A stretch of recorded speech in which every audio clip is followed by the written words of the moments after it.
Well, hello. Welcome back to another Wednesday live stream where we work on laptops and I don't know what's going to happen and we get into shenanigans. I hope everyone's doing good and hope everyone had a good holiday weekend. If you were in the United States, we had Memorial Day weekend. How's everyone doing? Hello, Dave. Hello, Premise. Hello, Jack. Hello. Colin, Clarence. Galaxy Phone from France. Hello. Shenanigans. Get ready. We don't know what's going to happen. So I do have 3 laptops in the queue there. You know the routine. You guys vote on that.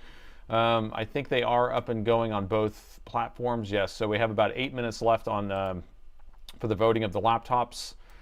The ceremony of voting of the laptops there. I don't know why the Twitch counter is not updating. Let me see if I can change that. I don't know why. Sometimes the Twitch count on the screen doesn't show up. It doesn't update properly, but YouTube is always correct. Hello from Pittsburgh. Hello from the UK. Round Rock, Texas. Johnny V. Germany, Pennsylvania. Hello. What's up, homie? What's up? Hello from Windsor, Canada. Hello, eh? Barney, how you doing? Another wonderful Wednesday night. Is it a good day? It's a good day to drill things. Well, I don't know. I don't like drilling in the boards. But hello from Utah. Hello from Ontario, and another one from Ontario. Green Drink sponsored Wednesday. Yeah, today Whole Foods is where I usually get my green drinks from, and so they have 2 for $7 right now. So these are usually $6 a piece. So I don't know if they're putting on clearance. So this one has sweet apples and cucumber and celery and spinach and pineapple. Is that what that says? I can't read it. Pineapple and romaine. So something. Get my brain going. Let the shenanigans begin. Hello from Belgium and Virginia. North Carolina in the house. Hi from Frankfurt, Germany. Australia, Ohio. What's up? So the 3 laptops we have in the queue, let me read what they are just so you kind of get your head wrapped around them. So M17R4, M17R4 LCD connector is ripped off the board or it's damaged, so that we'll be having to replace the LCD connector that's on the motherboard. Kind of a complicated process, 40-pin EDP connector. Maybe you're interested in seeing that or not, I don't know, but it is damaged, so we'll be replacing that. We have a Precision 3580 that's similar to like a Latitude machine, so it's like a business type of machine, but it's the higher end version of it. No signs of life. No signs of life, no power at all. Those are really the same type of symptom. I just kind of named it differently. So 9530 is the XPS, kind of a slimmer MacBook style. That one is a no power at all, or a no power, no signs of life. So either one of those will be interesting. We don't know. They're both powered by USB-C, so who knows what's going on with that, right? So, hello from Scotland. We want Green Drink to sponsor my channel. That's what we're going for here. But I keep jumping around from different green drinks. So, coming from STL, what's up? Singapore, Ukraine. All right. Lots of people here. We already have 300 people on YouTube and about 35 on Twitch or so. Let me see the Twitch stream. 40 on Twitch. So a couple things. We got about 6 minutes left in the voting, so you guys vote. Let me put some music on, actually. It's a little silent here. But I have a couple things. So I want to thank some people. Someone sent me some stuff here. This is, I guess they saw me struggling with some small wires the other day. So let's see, which camera am I going to? This camera. So this is some small wire that was donated to the channel, and I will definitely put it to use. And so it's quite a bit of different like sizes here. We got 0.6, we got I can't even see all the different sizes. 0.6, 0.4. Let me read the note here. So this says, hello Nate, I saw you were using an old fan from a laptop for to wire them. And I had a project 15 years ago, and I purchased different sizes of wires and copper gauges, and I haven't needed them, so I thought you might be able to use them. So, so thanks, Terry. Terry sent that in, so thank Terry for me now having some appropriate wire instead of using an old speaker wire for the wiring. So, thank you very much, everyone. There's about 5 minutes left on voting. The other thing I want to, are those enameled? Yes, I think some of these are enameled, or I think they're all enameled. They all look like they're enameled to me, actually. So, some are different sizes, but these, they look enameled to me. We can look a little closer at it. They definitely look enameled, which is useful, right? You know, sometimes you want an enamel, sometimes you don't. So 0.04 millimeter, 0.60. So the 0.4 would definitely be useful for some traces. And I guess there's 3 rolls of that. So yeah, so enamel's useful. You know, I mean, it's nice to not have enamel for something. So I do have some other thin wires for that too. And the other thing I wanted to show off was I got a package from Ed B. And I can't remember what his handle is. But Ed, if you're in there, just reach out here. So he's been helping develop an actual spike power meter full development board that we can actually stuff ourselves. And it's an all-in-one board. This is 10 or 8 boards on one. So he put an order in. He designed this and put an order in. Let me show you what his actual setup is that he designed. And he has schematics. He has all this stuff set up. So a lot of work Ed's been putting into this. And so shout out to him. And so you can see here, this is the actual board that's actually going to be populated in here. And so he designed it. And so we'll basically just have to populate all this stuff. It will actually have the shunt resistor. It will have the ESP32, everything all in one built on this thing. So it's definitely going to be a game changer for us building this out. So pretty nice stuff here, but this is a whole box of them from JLC PCB, and there's an 8-pack here. So I haven't assembled one yet, but that's where we're at right now. That's where we're at right now. So thunderstorms, yes, we had plenty of thunderstorms over the weekend. We had another storm last night, the night before. So yeah, lots of storms. Properly calibrated wires. I would definitely use this as properly calibrated wires, and they are thin enough so like if we need to use it as like a fuse wire, that'd be great. A whole spool, then we can turn it into a magnet if we were doing it. Sometimes you want enamel, sometimes you don't. That's how it is. Absolutely, you will need more wire again. So we're going to save another laptop tonight. 2 minutes left. You guys just go ahead and vote. Oh, I can pull up the poll. Pull up the poll. So there's where we're standing right now. So it looks like the 95-30, the no signs of life. I'm telling you, anytime I put those words in there, no signs of life, that's the one that gets voted on. You guys, it's the same thing. It's all about the way it's worded, you know. You use JLC PCB to print some boards for your 3D Cube LED powered connections. That's really cool. Don't forget to like the stream, people. Tazzy, what's up there, Chazzy? I'm ready to rock. Tazzy's in the house. Donna is hoping to get my laptop worked on this week. Maybe next time. Okay, Cody, which one's yours, buddy? Let me see if I can find it in here. Sometimes it's like I have machines in here that I'm like, yeah, I could put it in the stream, but it's a little bit hard to do on the stream. You know what I mean? So I have a couple that are like, okay, that's in queue here. Oh, M18R1, okay. 3 red. That's a 3.5.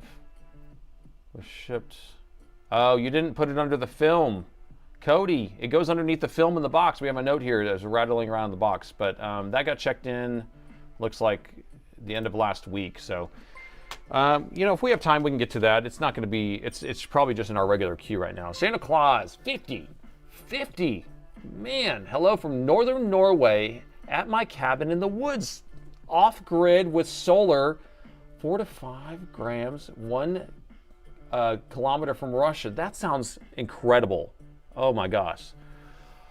B-Knots, thank you for the Prime Twitch sub. Thank you so much. Pile of dirt, no signs of life. That's a good way of putting it. Yeah, maybe next time I'll call it pile of dirt. Pile of dirt. Okay, so our voting has closed, and the people that were here at the starting of the stream, you guys have chosen, all right? So it looks like 3580 Precision is going to be our first machine that we're working on with the highest percentage of 64% and 49%. The second highest percentage is going to be 29% for the LCD connector on YouTube. So we'll do the LCD connector next. That will be exciting. That will be exciting. If you've never seen one of those done, yeah, it's you know, it's something to see. If you want to get into soldering, what do? Well, you have to kind of solder. You have to buy some equipment, even a basic soldering iron. You have to have good flux, so get some Black Horse flux right here. Oh, that's the other thing I wanted to show y'all. So Black Horse, this is Omega 559. Okay, so you know how I talk about how much I love the smell of it? It smells really good. Okay, so for you out there, because I'm sure there's plenty of people out there that don't solder and have no need to buy this, right? I told him, I said, look, it'd be nice if you made a candle. He has released a candle, you guys. He has released an Omega 559 candle. Okay? So, here's what I'm saying. All right? Daryl, thanks for the $2 donation. All right, so here's what I'm saying. We have now, for the people who don't need flux, right, but they want to smell what this smells like, all you have to do is buy the candle. Buy the candle. So I'm going to drop this in chat. I want you guys, let's see how many orders he can get, because he just released this. So this is all, you know, new, but if you are interested, because there's no scratch a sniff or smell a vision or whatever, right? I'm cooking with this stuff, I'm fixing boards, and I'm like, oh, it smells so good. So all you have to do is just buy the candle, and then now you'll know what it smells like. So I'm going to drop this in chat, and you guys can go to town with that. So we'll see how many orders we can get him. But he actually did it. He actually did it. So there you go. Let's see. So what? It's an Omega 555 candle. Something like that. 20 grams for $12? I know, right? You melt down the candle and then just put it in a syringe, and then it will be a better deal, right? It'd be a better deal.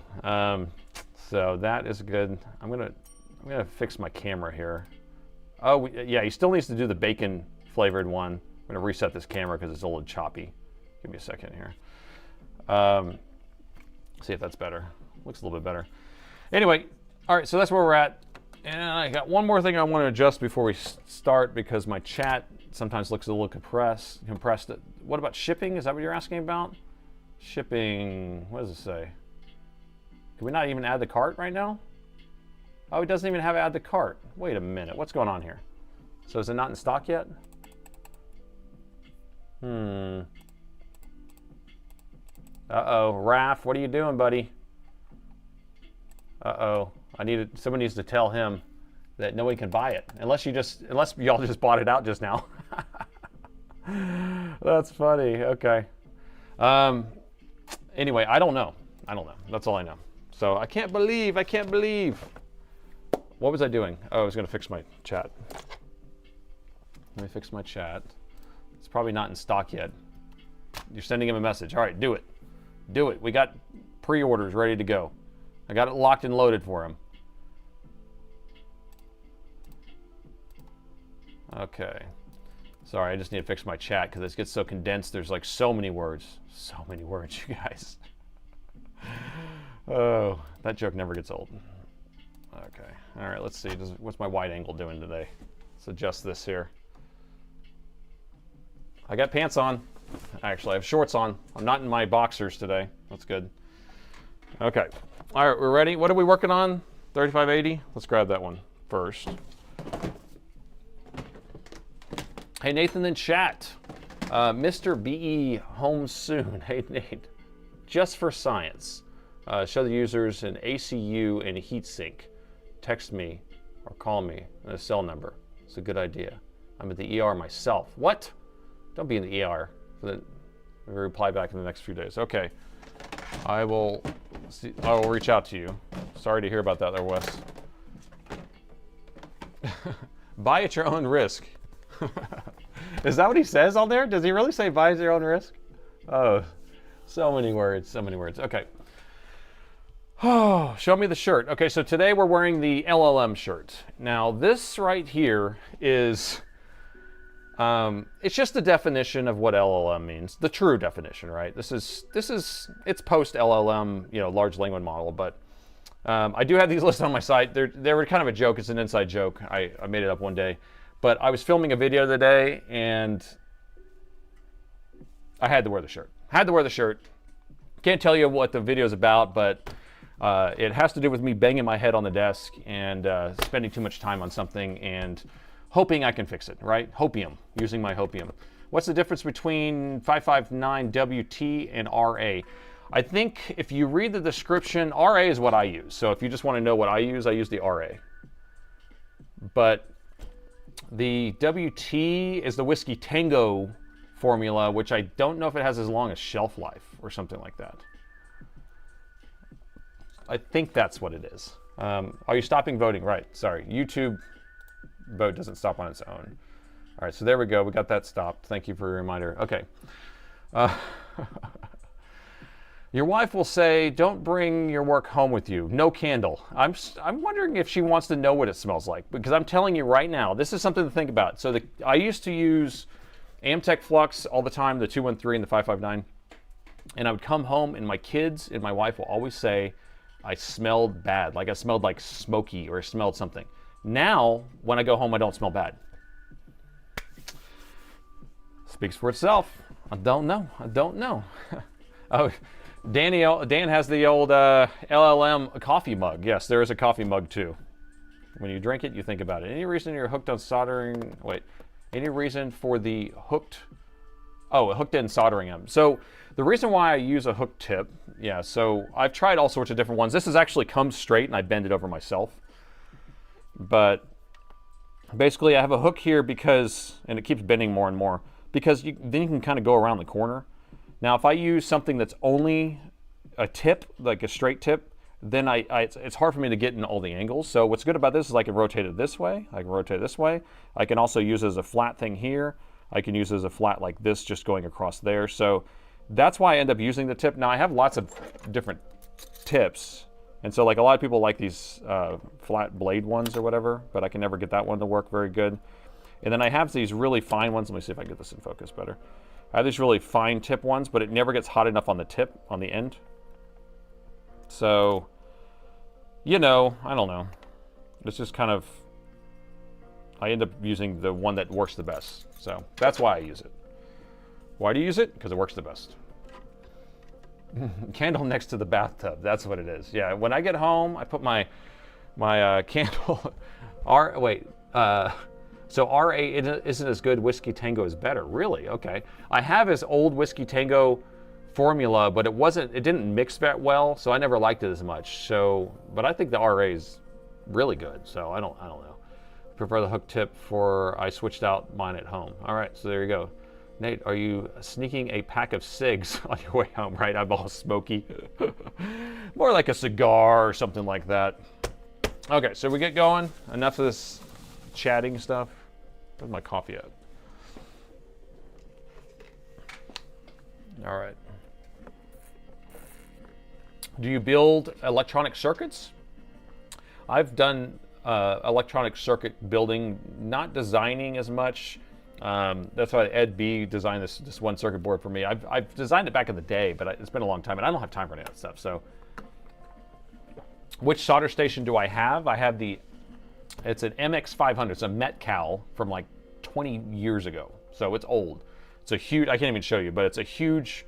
Well, maybe I can point it out here. I don't know. It's in here somewhere. It's way in the back. I have a big brick back here. It's huge. It's like a big box like this big. And then my station's here, and then I have it where it has a switch where I can go to my hot tweezers, or I can use my regular tip here. But it's a Metcal is the manufacturer of it. Okay, green juice today. I know you guys, I'm trying to get going on this, but you guys are asking all these questions, so I do get kind of carried away. We'll hold off on the questions later. Maybe I'll answer them as we go. So, want a cash giveaway and free subscriptions? No, I don't. I don't want to do that. So this is a 3580 precision with no signs of life. And let's see what the customer's note actually says.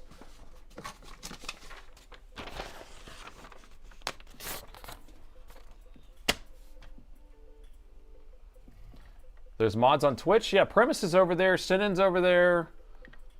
Those are the two that I can see right this second. Oh, we don't need this. So here's the customer's note. Dell 3580 will not power on, replace the battery, and still will not power on.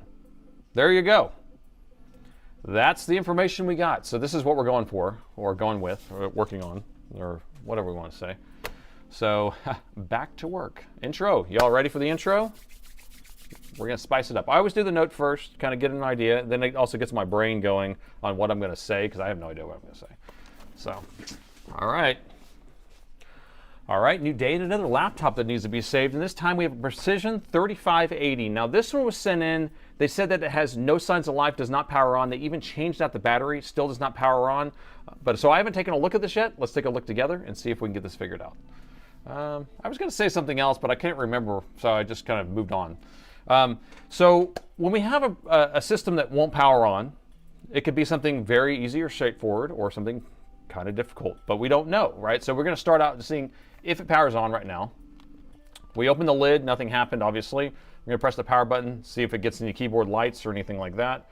I'm not seeing that. Also, ooh, is there a dent on the keyboard? Someone mad at this thing? Look for a punch in the keyboard. I don't know. Maybe someone got mad a little bit, like they were trying to do the Fonzie and hit it. But let's get our power meter set up. Now I made a new power meter cable that plugs into my Spike power meter. It's a little janky looking because it's just a prototype, but here's what it looks like. Oh my God, it looks so jank. So here's what the gist is. We have a USB pass-through cable, so USB-C, where am I pointing here? You got a USB pass-through cable, all right, or extension cable. And so we'll plug in a USB charger here, and then I've cut it open and spliced in and tapped off of the main power line that's on this cable and put a DC jack on here and a DC jack on here. The only reason why I have these connections on here is because then I could plug my Spike power meter through this. It basically does a circle loop and then sends it right back out here and allows me to see it on the screen. So that's what I'm going to do, is I'm just going to plug that in here. So I'm still using a regular USB-C charger. That's what the power is going to be coming through here. And then we're just going to plug old Spikey through here. So Spike is like this, and so I'm going to plug that into here and plug that into here. So now it kind of has a circle, and so power is coming through here. Voltage is going to go through the Spike and the ESP32 and then back out, and then comes out to my USB-C.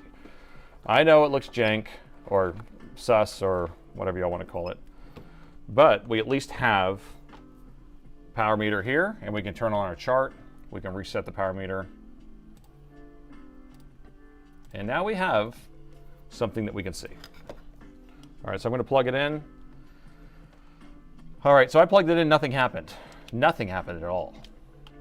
Okay, what does that mean? Frankenspike. This is my Frankenspike adapter.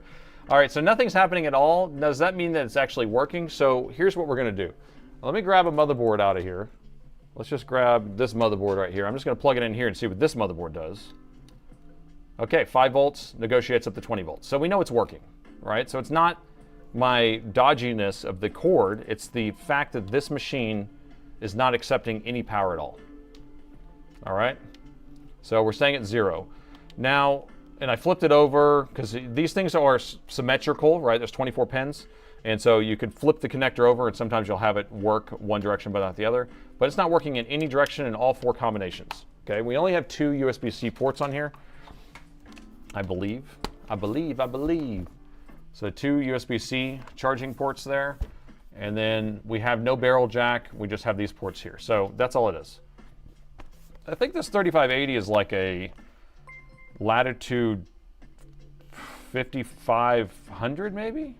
I don't know. HWM, thanks for the Prime sub on Twitch. So let's go ahead and open it up and take a look inside.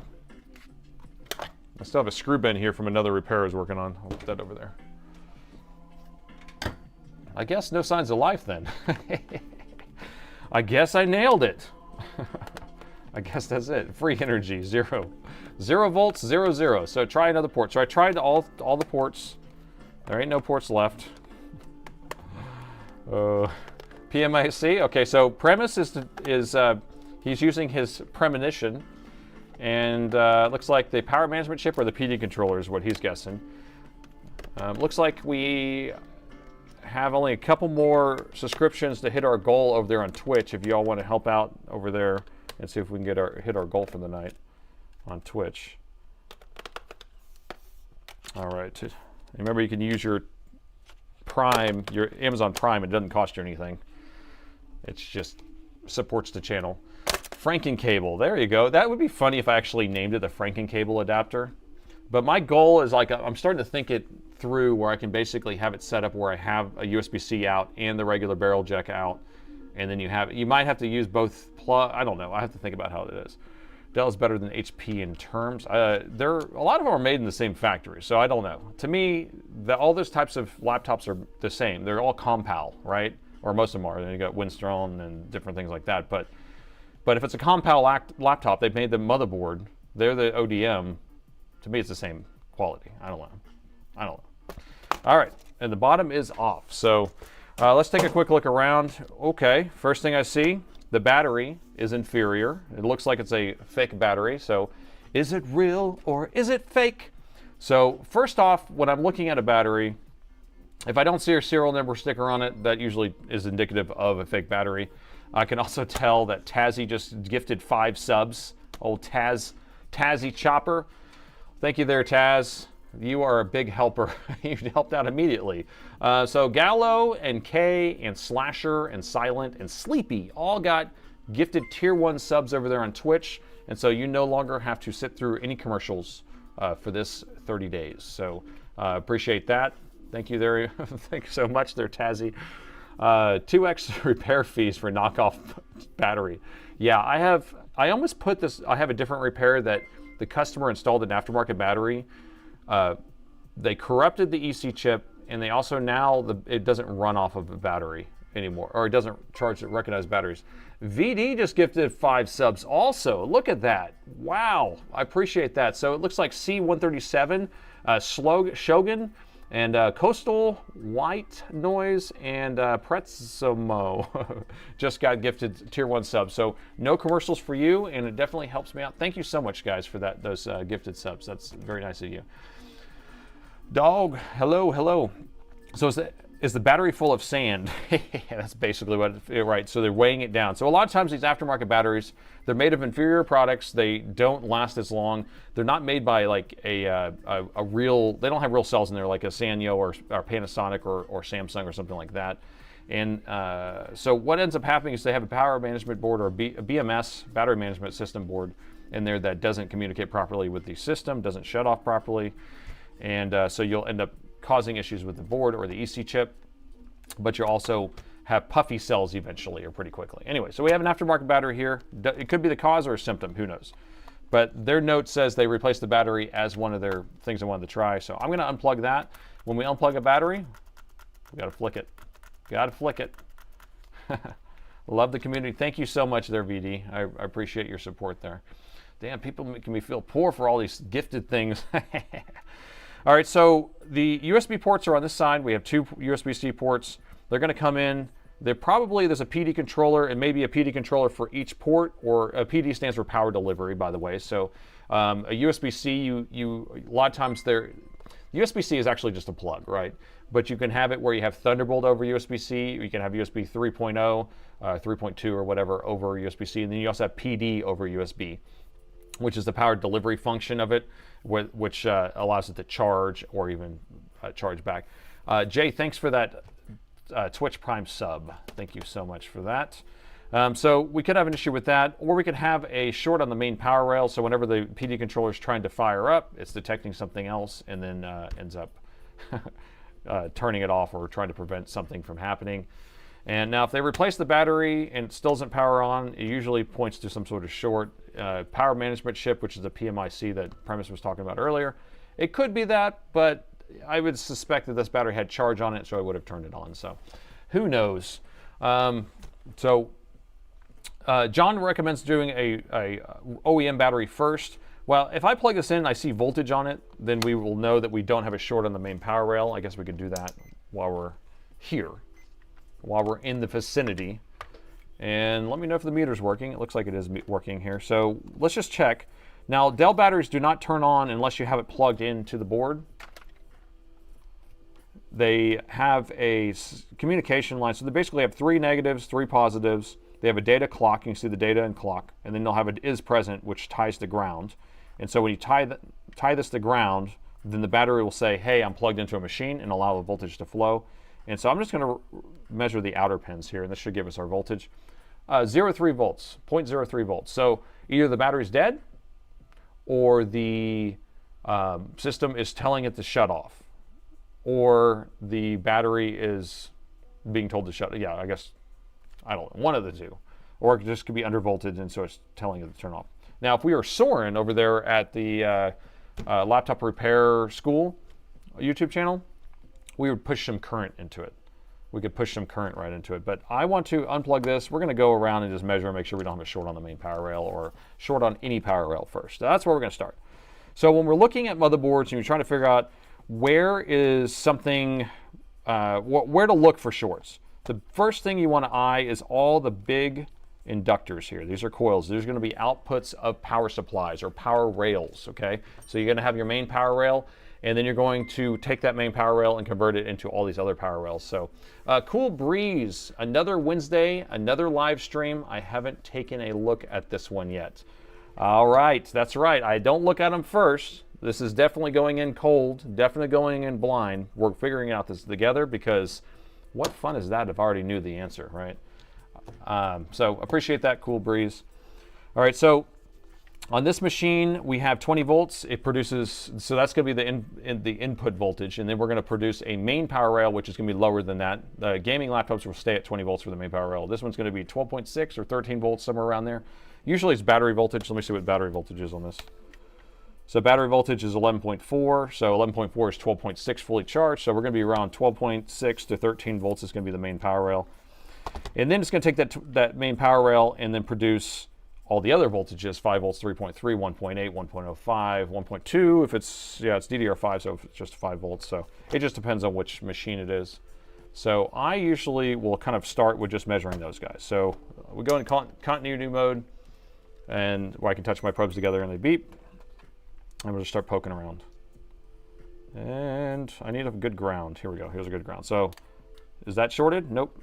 So I have one side on ground and then one side on whatever power rail output we're looking at, and we're just trying to see if one of these is being pulled low because of a short. So, and we do have a short here, 3 ohm short. Let me see if I can get a better ground, because that may be wrong. Let me rotate this a little bit. So this coil or inductor is actually measuring 3 ohms. Let me poke it again. 3 ohms. Okay, 3 ohms, guys. Think fast, think fast. So if we have a 3 ohm short on this, I don't even know what this is. This is the output of something, right? We don't know if it's a 3 volt or a 5 volt power rail. We don't know if it's the main power rail. I doubt it's the main power rail, but it could be. But 3 ohms usually could point to a CPU. You see all these guys jumping in with CPU? The reason why they're saying that is because a CPU resting resistance is usually between 2 and 4 or 5 ohms. Now that's going to be for one of the higher end chips or CPUs. I don't know if this one, I bet this one is going to be more closer to like 8 or 10 or 15 ohms, I bet, but who knows. But let me take this heatsink off. We're going to measure the inductors that power the CPU and GPU too. Someone pointed out chipset. Chipset's going to be closer to like 40 or 50 ohms. So that one uses a lot less power, so it doesn't need as much current, so therefore it's not going to have as lower resistance, okay? Or high resistance, lower resistance. I always get that backwards. It's kind of like turning up the AC or turning down the AC. Which one is it? You're making it colder or hotter? I don't know. Oh, little question. Don't you use an ESD strap? Yeah, I'm strapped to this chair. No, I don't use no ESD strap. I never have, never will. I've been doing this 25 years. We have concrete floors here. We're in Austin, Texas. The humidity is above 50% most of the time, so 60% or more. And never needed it. So I'm not walking around with carpet and things like that. Now, I don't think you should even worry about it for the most part. An ESD gun in the video, there you go. So whenever I get these chips in, brand new, they're in ESD bags and all this different stuff. So we're gonna be storing stuff in ESD bags, motherboards and things like that. But if it's a bare chip, like this is, here's an EC chip right here. So embedded controller, this is actually a microcontroller. Look, I'm touching all over it. I'm not worried about it. Now, if I went and kind of rubbed my feet on some carpet and went over here and started like popping around, I don't know. I mean, yeah, it's not as big of a deal as you think. So, but some people may say something different. It's not the old TTL days of the 70s, 80s, and 90s, you know. Yeah, ESD straps just control the man. It's a leash on your work. Nice one there. That should be a shirt. ESD strap, who needs that? All right, so I took the CPU's heatsink off. So now we can actually see there's more power stages, more power phases. Here's our CPU right here. Has a chipset on the side. Looks like we don't have it all the way cooled, but it's usually not that big of a deal. But so chipset's here, CPU's there. Looks like these three are close together. And if we look at the outputs of these two are tied together as an output. So these two MOSFETs are working as a team to supply voltage to power the CPU here. This one is on its own. Do you see how I'm looking at the outputs there? You guys had to kind of read the board so you kind of know what's going on, but can you see here? Let's see if I can show this a little bit better. You see the traces? This whole track under here is all connected together. So these are outputting together, and then there's a break here, and this is its own output here. All right. Oh, the Wi-Fi card. Santa Claus, you're right. I need to check that Wi-Fi card because it could be shorted. So what I'm thinking, and I could be wrong, but this is running the CPU, this is running the integrated graphics probably, and this is running the chipset, or something like that. Or one's a boost circuit, and one's the integrated graphics, and the chipset somewhere else. But I don't know. So anyway, let's measure. Let's see if we find something that matches that 3 ohms that we measured on that other power rail. That's what we're trying to find. So if I measure here, we got 46 ohms, okay?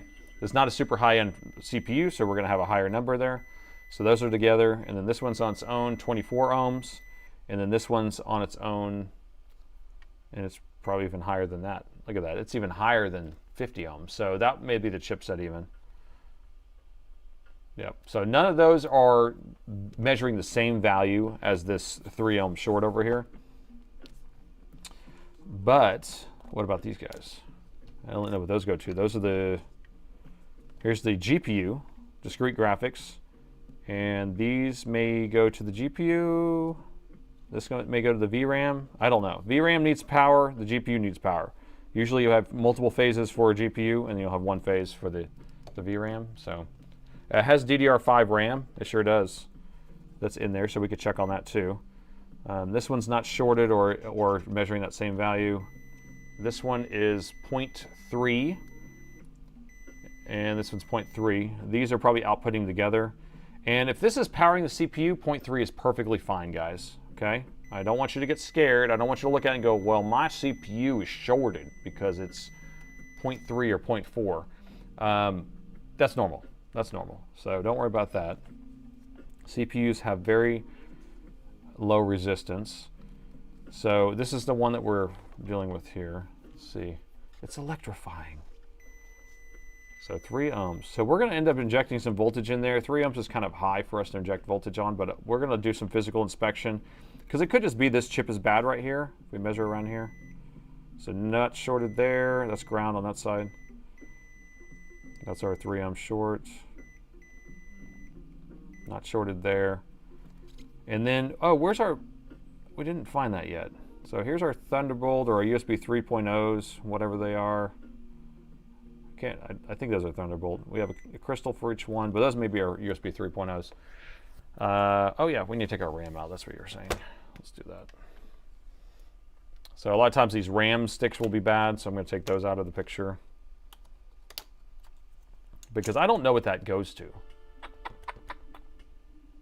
Those computers in Texas are ESD resistant. Yeah, if I was working in Arizona or something like that, maybe you would need it. But I don't know. All right, so we got the RAM taken out. Let's see if it's gone, and then we'll do the Wi-Fi card next. So it's still there. So let's take this Wi-Fi card out. Now, out of the 20 plus years I've been working on these machines, I've had a Wi-Fi card shorted like twice. That causes this issue. So, but it's a good joke. The joke is a funny.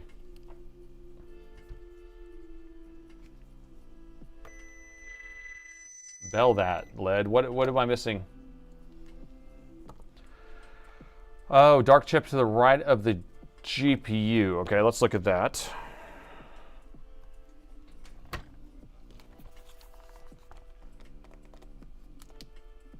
So, okay, here's our GPU. Oh, yeah, it could be. Is that a 7J? Looks like a 7J. Equals. Yeah, good call on that one. Yeah, I missed it. Do you see it, guys? Do you see what Lead Farmer found or saw? I mean, it could be nothing, but it also looks like it could be something. Try to get a good focus on it here. So I think it was a T7. No, I think it's a 7J. Yeah, I think that runs the VRAM, I thought, but maybe it runs the CPU. So that looks, this whole edge looks really hot here. Now it could just mean that it's having some heat, but let's see if we can measure that stuff. It's cooked. I think cooked. Yep.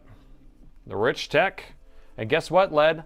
I ordered as many combinations of the Rich Tech chips as I could find. So I have all of these chips now. So I don't have to go dig around anymore. I'm done with that. I'm done with that, man. No, it's only like 4 or 5 different versions, but I at least have something to install in here without having to dig on chips, on boards to get donors. Okay, so I'm just going to measure around here. Just want to see if we have any weird measurements here. And we'll probably check in diode mode. Right here, what we got here? 5 ohms.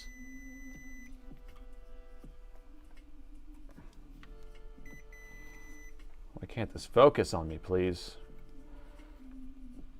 That's where it's frozen. Okay, so 0.3, and we got 5.8 ohms here. That seems kind of a weird amount. What do you think?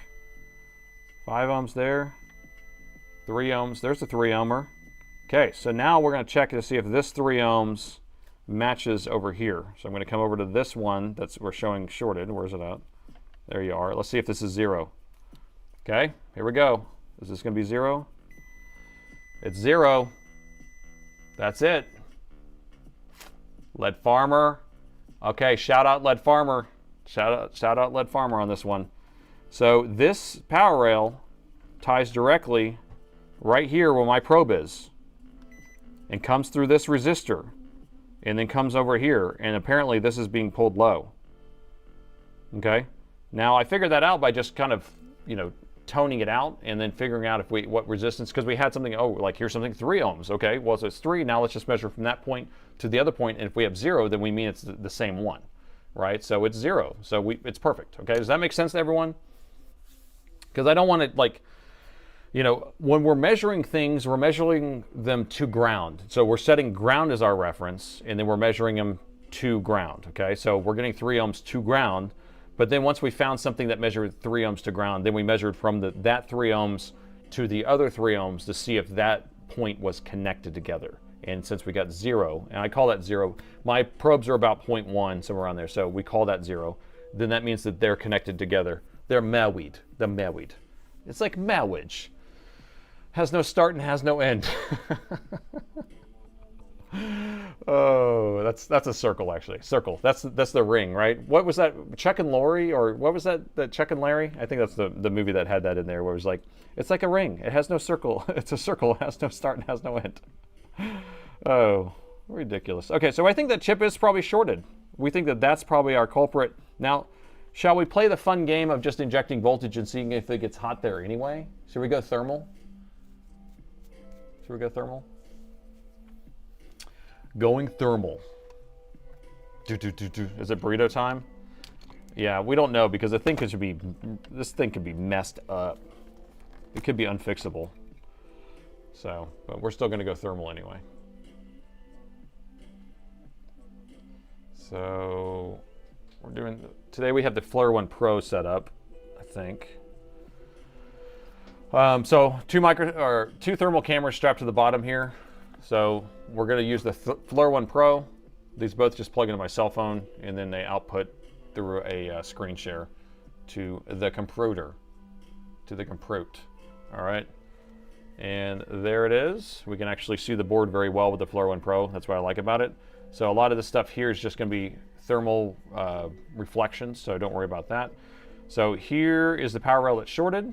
It's this little guy right there, and then here's going to be our GPU over here, right there, and there's that chip. Okay, so I'm going to raise this up kind of high so we can see it all in one shot. And then I'm going to inject voltage right there where that coil is.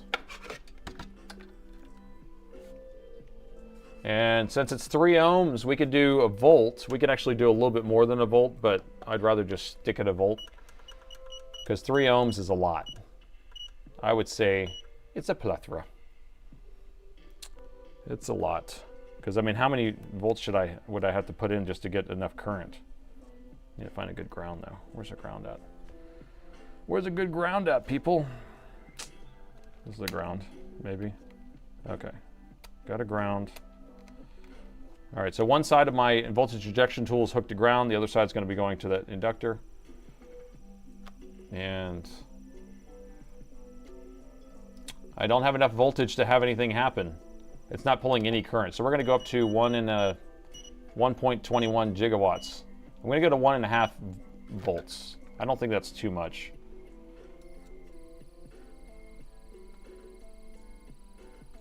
I sure am glad that we saw that, or he saw that, because right now we're not seeing anything heat up. Do you see this?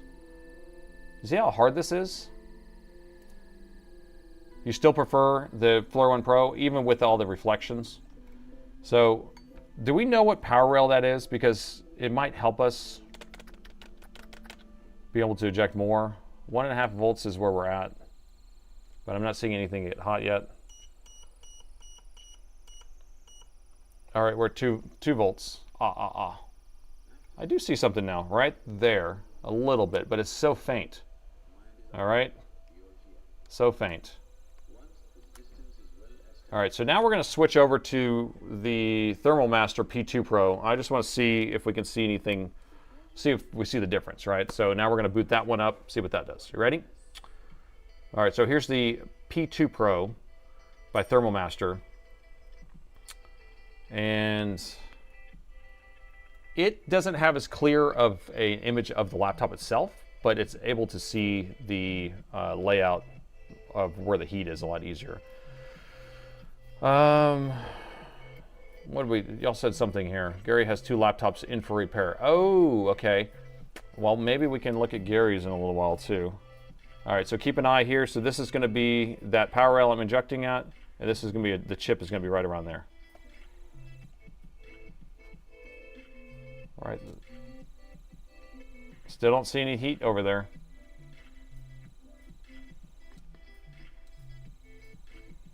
It's just not hot enough. I bet that's supposed to be 3.3 volts. What do you think? Yeah, I don't have the board view per se. I mean, I can probably find it. I haven't looked for it, but bad ground. Oh, maybe I have a bad ground, yeah. I mean, it's 3 ohms though. I got a good enough ground.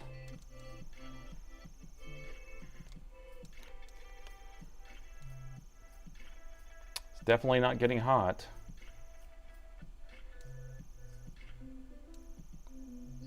Yeah, I don't see anything over here.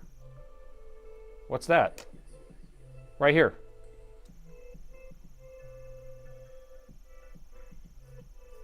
Look at that. That's it. Do you see it? So it's over here. Let me point to it again. I'll tell you the model in a second. I just want to get this kind of figured out. Okay, it's right in this area. Okay, let me move this out of the way. Switch back here. This is a 3580, Precision 3580, which I think is the same as a Latitude 5500, I think, or something. So it's in this area that's hot. I think it's on the other side of the board, or it's underneath this bracket. So that's where we're going to look.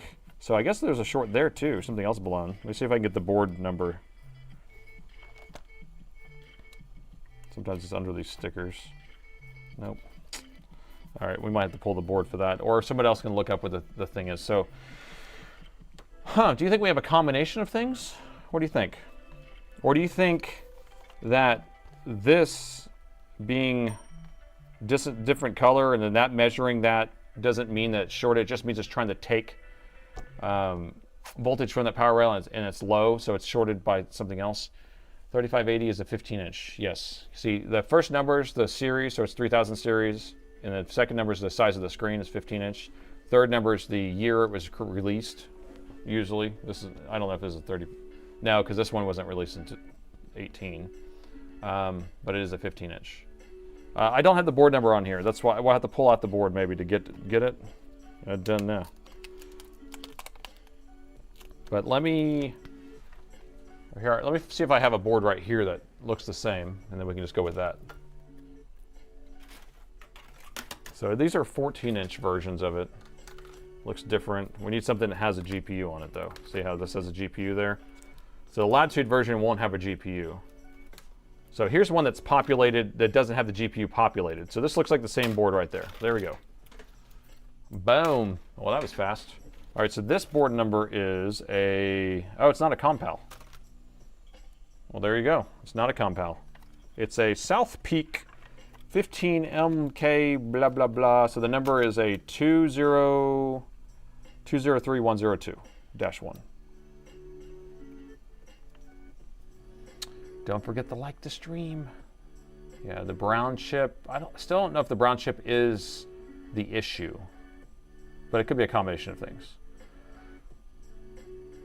Do a full look, please. Okay, so we've already looked on this top side. We can look one more time. But there you go. Thanks, Lead Farmer. Okay, so we'll look and see if someone can find the board view on that. I may have. I don't know. I haven't looked. Is it discorded? Oh, FK, that's the number you use? Do you usually use that number? I always use this number here. So you're saying FKV, I always just do the 203102-1. But I don't know if the other number is useful or not. Because a lot of times it's named with all this stuff. Like this says DDR4. So this board's not right. Yeah, this board's not right. Because this one has DDR5 in it, and this one has DDR4 in it. So scratch that. Scratch that. So this must be the predecessor. It might be like 1 year off from it. It looks about the same. The cut's a little different. The battery connector's in a different spot. So yeah, scratch that. Sorry guys. Let's look around the board. We'll pull the board out, and then that way we can actually get this figured out. We may still need that board for parts, but yeah, just remove it would be the easiest. But let me just do a gander around the board if you don't mind, and then we can move on. We already kind of looked around, but we'll have to pull the board out to do the rest. All right, so I'm just going to start in this corner. This is the area that we saw something heating up. I'm just going to take this little bracket off of here so we can see what it looks like underneath that.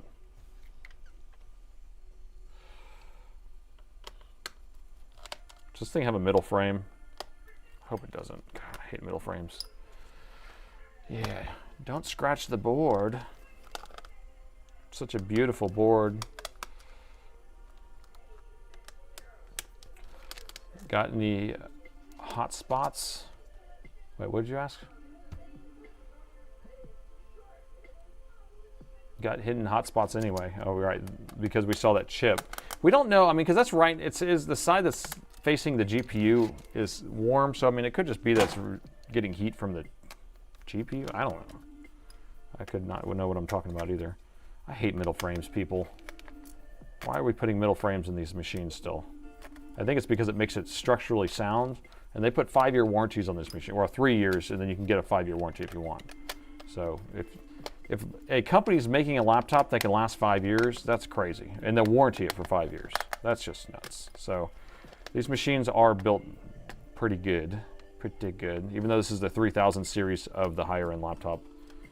If it was a 5000 series or 7000 series, it's built even better. Mucho bettero. Chest compressions can lead to dented keyboards. Oh my gosh, you're like, isn't that like cracked ribs? Chest compressions can lead to cracked ribs, would be more accurate. Hope it gets assigned to my laptop repair. Gary, if it's a motherboard repair, then it gets assigned to me. That's how it works. So it always goes to my other technicians first, and then if it's a motherboard repair, then it goes to me. I don't have time to do like screen replacements or things like that. But, you know, for science, we can work on things like in, you know, live streams and stuff. But most people don't want to see me unscrew screws or do things like that. They want to see me diagnose things, because that's all we're really trying to do is kind of do the thought process of where to start when something's not working. Oh, J.T. Lang, longtime lurker, sending support. Thank you so much for that. You came out of the bushes and poked your head out and sent me some love. Thank you so much for that there, Yang. The lurker. A lurker in the house.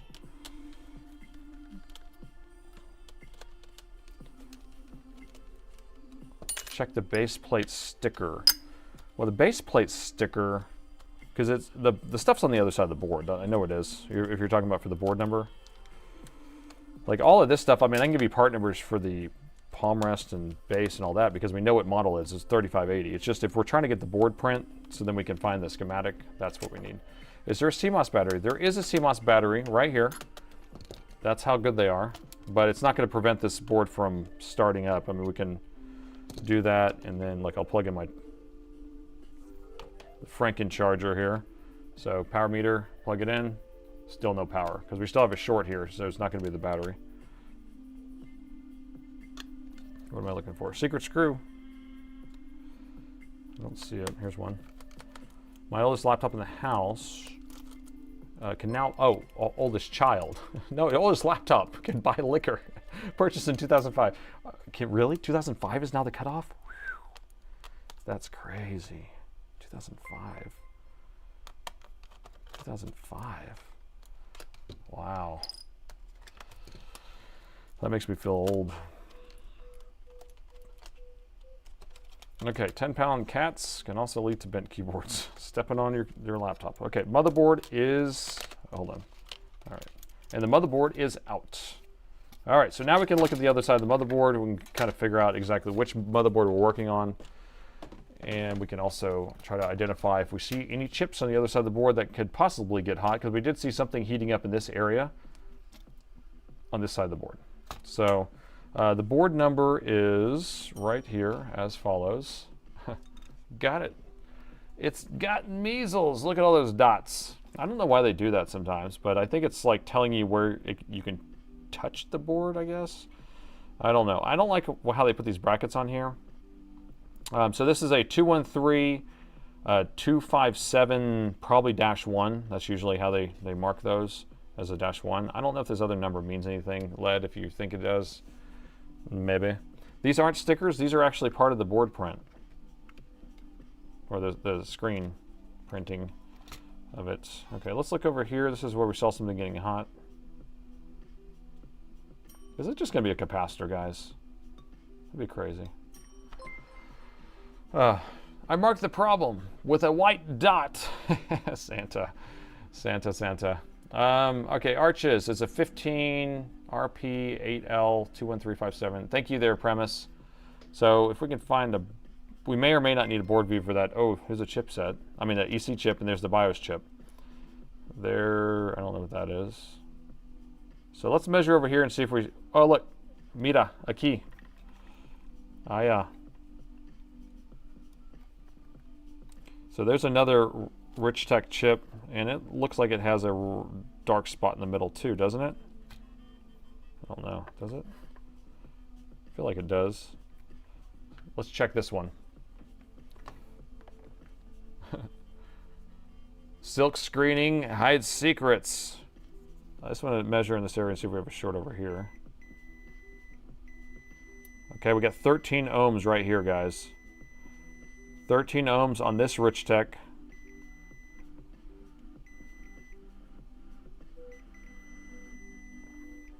So this one's probably downstream or upstream, right? If it's 13 ohms here and it's, wait, did it go away? No, 13 ohms here, and then it's 3 ohms downstream, probably, I would think, maybe. Latitude 5540 is its equivalent. Okay, so the equivalent of this one is a latitude 5540, or it's a precision 3580. Same machines. That's how they do it. All right, I'm going to inject voltage. How are we going to inject voltage over there? Again. Looks okay to me. Hey, Nate, it's Wednesday already. Thought it was Tuesday. Uh-oh, well, you're missing out if you thought it was Tuesday. All right, I'm gonna inject some voltage again. Latitude 5540. I have a daily drive. Oh, that's what you use as your daily driver, huh? Nice. Very nice. And now I can get a better ground here.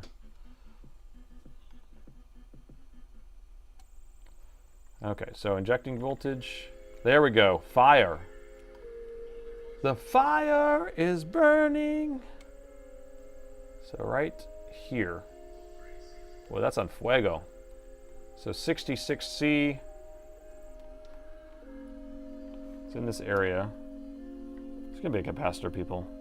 No, I don't think it's an LDO. It's an LDO. Isn't that right? So it's either this capacitor or this LDO. I think that's what that is. But we will see momentarily. You got a 5690 as your daily driver. That's a high-end precision. So I'm putting a little bit of isopropyl alcohol on it and then just tapping it here. All right, so we see it's that. So to me, that does not mean that that's shorted. Usually it means whatever's on the other side of that is shorted. Okay, so check the USB-C port is what we're getting a recommendation on. Well, I'll do that momentarily. What I want to do is I want to measure now the legs on this guy. So we got 13 ohms. So it's got 14 ohms here, 13 ohms here, and then that's ground. All right, so I don't believe this guy is the problem, unless it's shorting to ground here. So I think we have a 13 ohm something. LDO is on fire. So 13 ohm something, but we did notice that this Ridgetech chip, is it the OQ? Was it that one? Yeah, it was the OQ. We have a 14 ohm on that one too. And I thought I saw it looking like it was discolored. But the problem is when we get to 14 ohms, we're not going to be able to inject any voltage. Right? Because math. Because math. Because if you start trying to inject voltage to try to get enough current, we're not going to get enough current. All right, two pins, 13 ohms. Yes, 2 pins, 13 ohms. So this one right here is 14.7 or whatever going into this one, but I think all the rest of these were fine. And if we go back over to this one usually has a voltage. It is kind of strange. Yeah, we have 2 of them there. So that's 14 ohms, and that's 13.6, and that's that. So let's measure the voltage. I'm going to put it in voltage mode. So we're going to measure voltage while we're injecting voltage, if that makes sense. I just want to see where it's going. Maybe it is internally shorted, who knows. So I'm injecting 3 volts. And so let's measure right here. So we got 3.1 volts there, and we got 3.0 volts there. Okay? And then 0.5 volts there. 9570 is a daily driver. So what if you remove the burnt chip on the GPU? That may be something to try. To me, it almost doesn't seem like that is the issue. The reason why I'm saying that is because, yes, this is tied. This right here is tied over there. But it could just need this signal. That's all it is. Maybe it just needs that pull-up signal. Maybe it's a 3 volt or whatever it is, 5 volt. I don't know what it is. Maybe that's what powers the chip. Maybe that's the... I don't know. I don't know what it is. Did we get the schematic for that? Or the board view? Let me see if somebody sent that to me.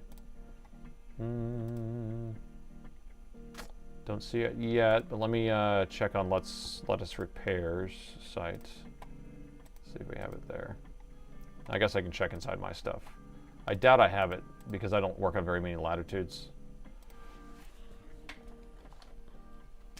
So 5540, is that what you said it was? 5540 and then 3580.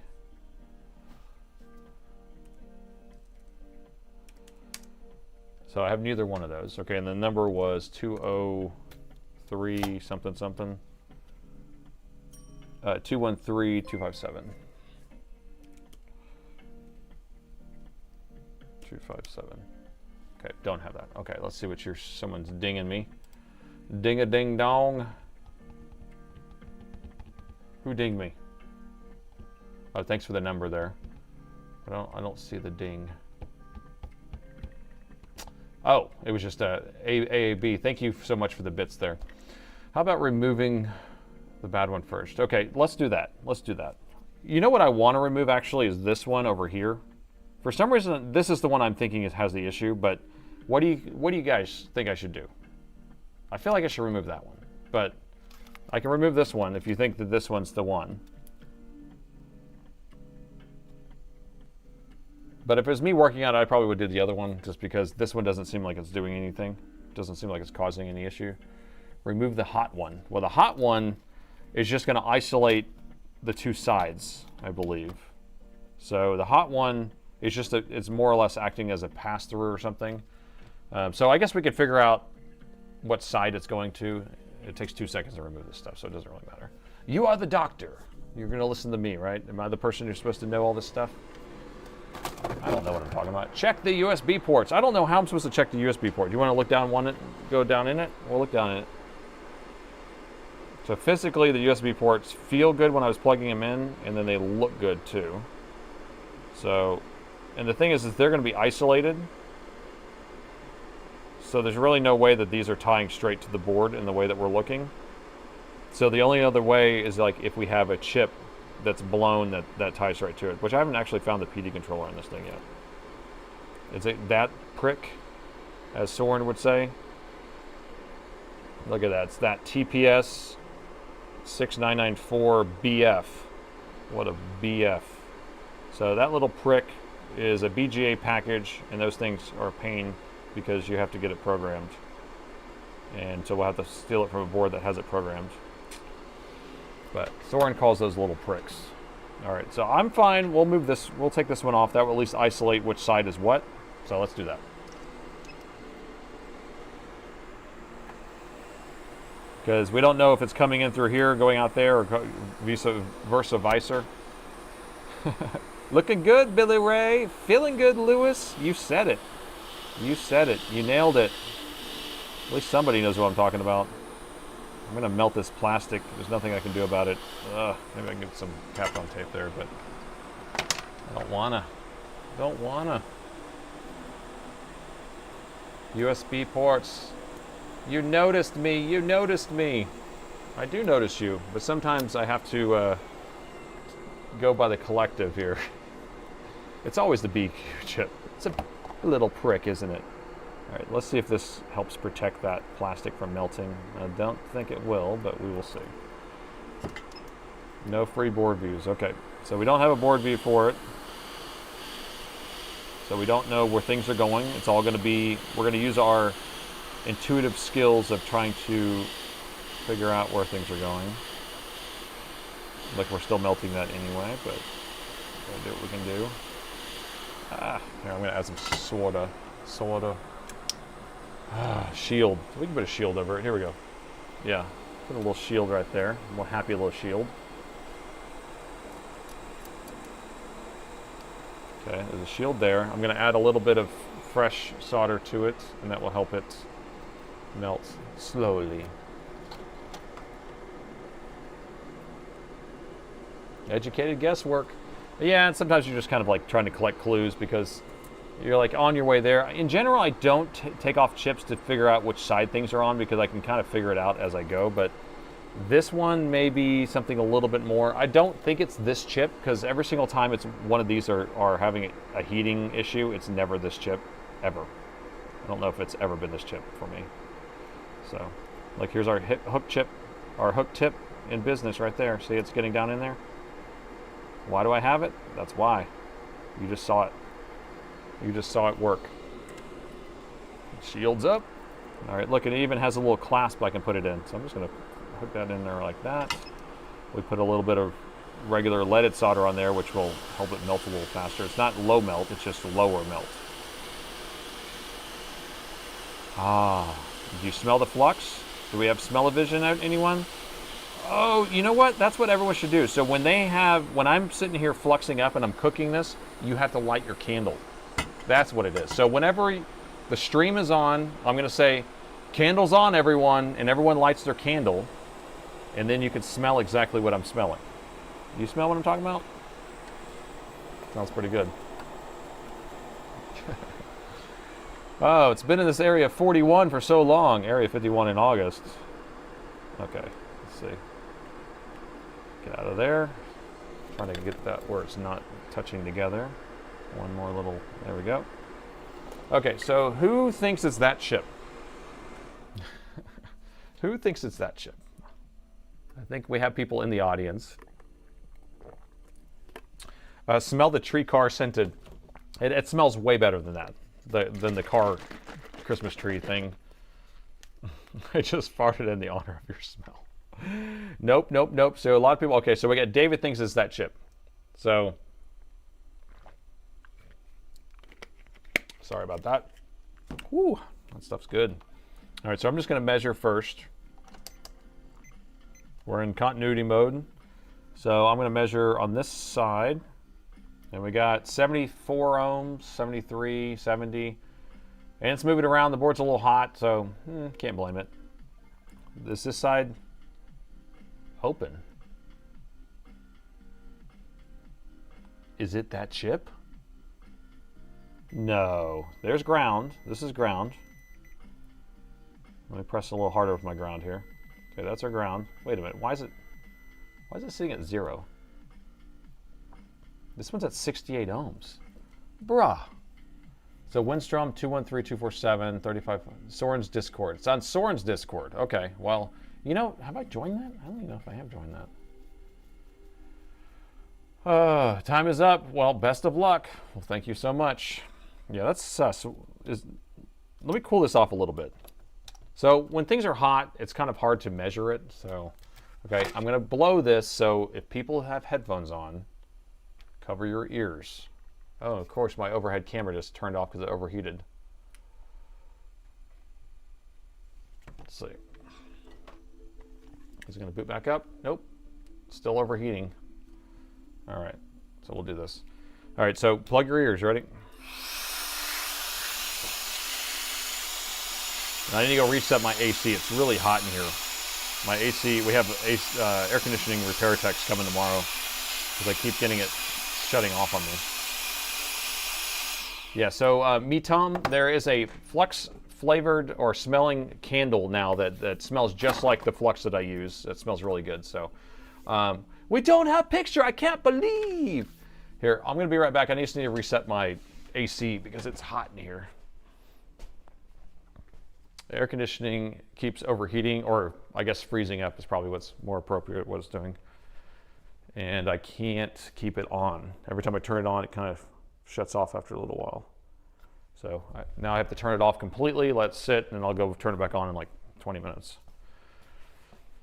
Okay, because I think the blower's not working or something, the air handler.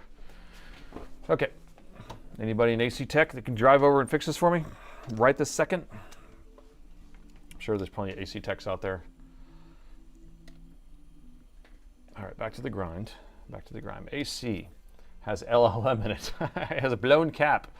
You know, it's not a startup cap that's the issue, because it's definitely, if I let the thing turn off for a while, I think it's a high pressure switch that's kind of probably blowing because it doesn't have the air handler blowing down, so it's probably the compressor's overheating or something like, or so it could be one of the, no, because it doesn't sound like the air handler turns on. Like if I just turn on fan, the air handler doesn't come on. But whenever I can actually get the compressor to come on outside, you can hear all that coming on. And anyway, enough of that stuff. All right, so what did we measure here? Now we got it cooled off.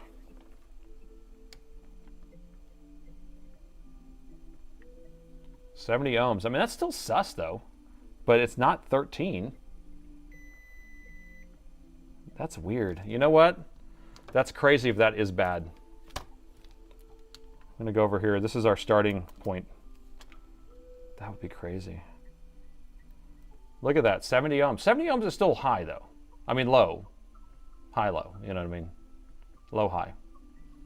If outside condenser is the passage and it's not working, that's why the AC is breaking. So yeah, because I know that they have two fans out there to help cool the compressor and the fins out there and stuff like that. It's a two-stage big giant 10-ton unit or something like that. So Neither rewrite the BIOS. Okay, so this is interesting. 70 ohms is definitely weird. I can't inject anything for 70 ohms, but I guess I can put a new chip on. So just to let you know, people, that is like really weird to be that high or low. What do you say? What's the other? I can never tell. What is it at the other side of the sus chip? So it's nothing now. So now it's nothing.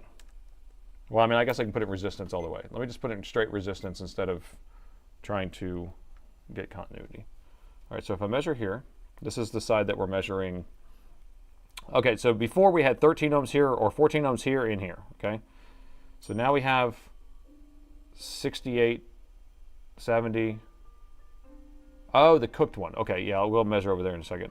And then this one's measuring open line. Okay, so that it definitely was shorted, guys. Because if this is measuring open line here, then that means it had to have been passing across here. And it probably was stealing some from here. So that's ground. This one's 28K.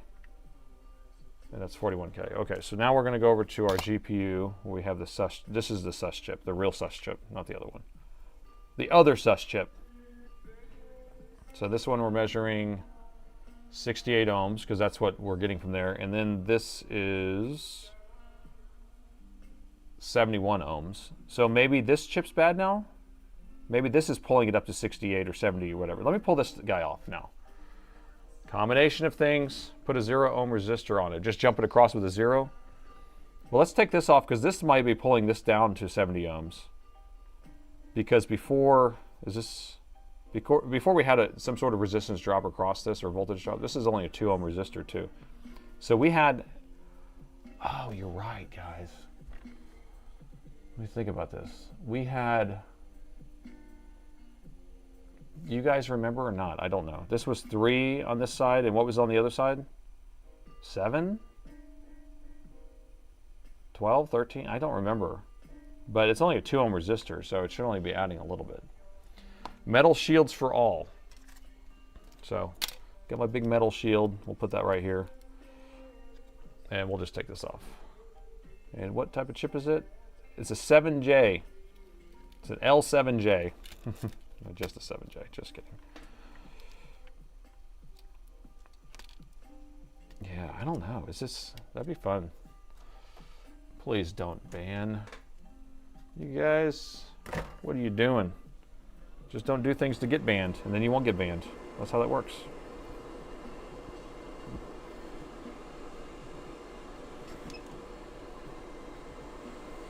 Is that show the coil is at 70 ohms now. So everything now that we removed that one chip that was getting hot is now at 70 ohms versus 14 ohms. And the only common denominator is this chip that looks sus, and it might be pulling it to that 70 ohms. So you know what it could be? Here, think about it like this. Maybe this is bad, and then that other chip was actually sending a signal over here, and then it kind of overheated and burned itself out from trying to power this thing, or something like that. Johnny's excited. Old Johnny. Uh-oh, we need to go hotter. We need Moss heat. Has he replaced the EC chip yet? I don't want to replace the EC chip, but I do have a board that I do need to do that on. Okay, so we got this one out. I dropped it. I'll put that over here with the other chip. Is there, I think? Okay.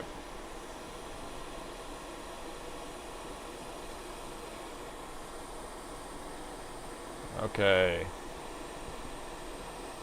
So let me measure and see what the resistance is now. So right here we were measuring something 70. Ah!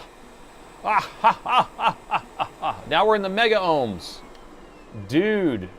So this was a combination of things, and it may be a cascading effect, but what we have is now we're measuring mega ohms here. No, wait. Wait, how did it come back? Now we're back to 70. I was really excited. you see how excited I was? Now it's back to 67. 67. Okay, never mind. It's back again. Yeah, lead farmer to the rescue. Psych. So it's not that. It's not that. Okay, so the other suspect is on this side. Let's see what this guy's measuring. I had a bad ground for a second, I think. It was a mega bad ground. So this one was measuring 14 before. Okay, we have 70 ohms here. So the other suspect would be this one, having 70 ohms on it. Cause it to still be hot. It's because it's still hot. It could be, but 70 ohms is what it was. So let's pull this guy off too, because it ties to this one.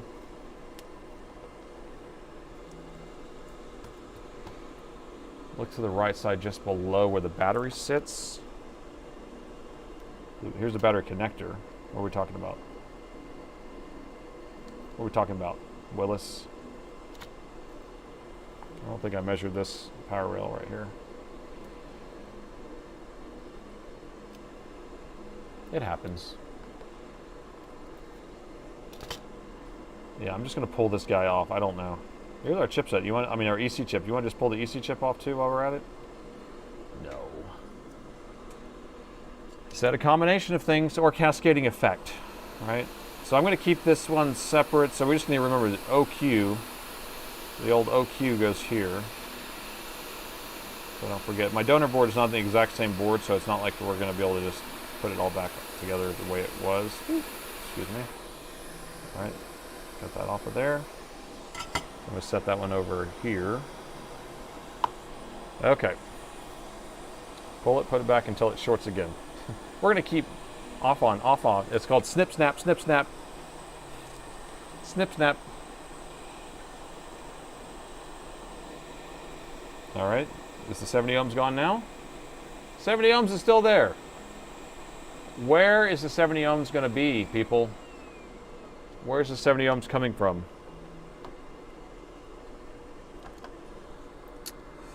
We need to find something that has 70 ohms on it.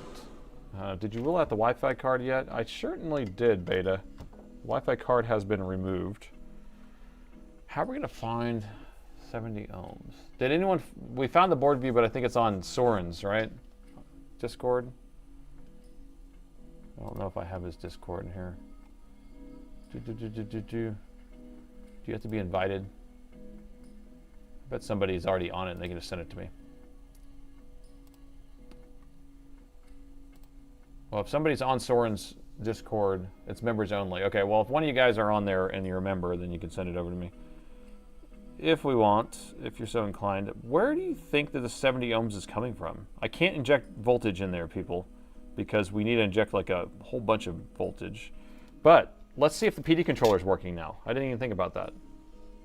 So now that we've resolved a lot of the short, so now it's not like 3 ohms.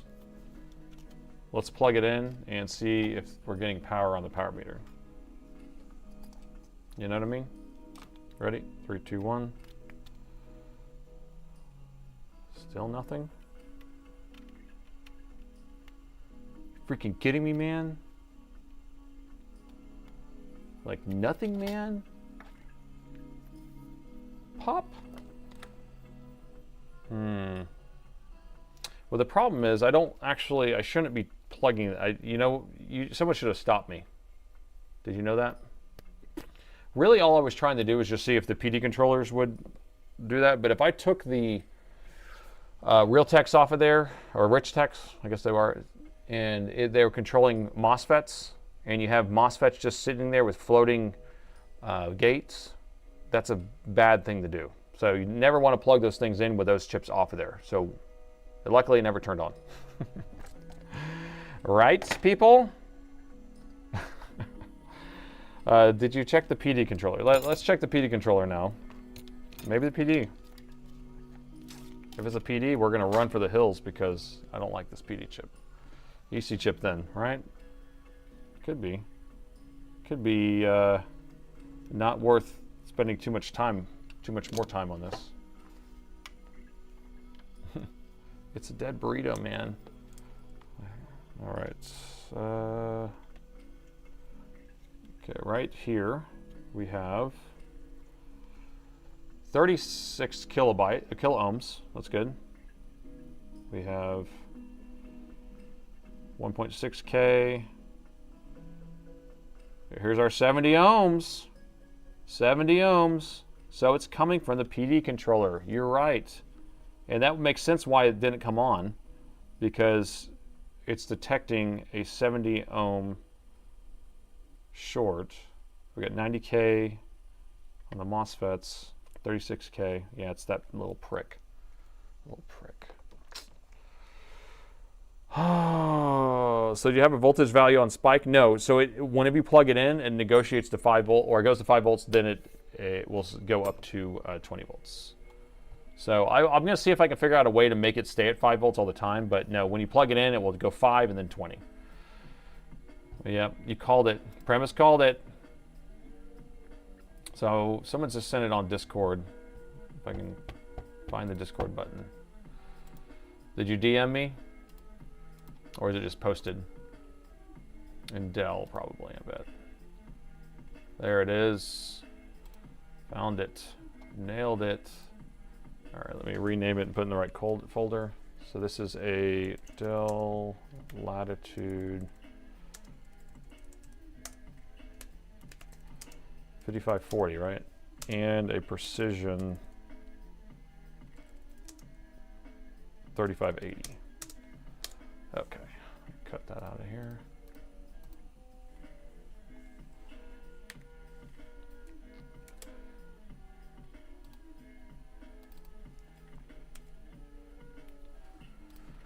Okay, let's see what we can come up with.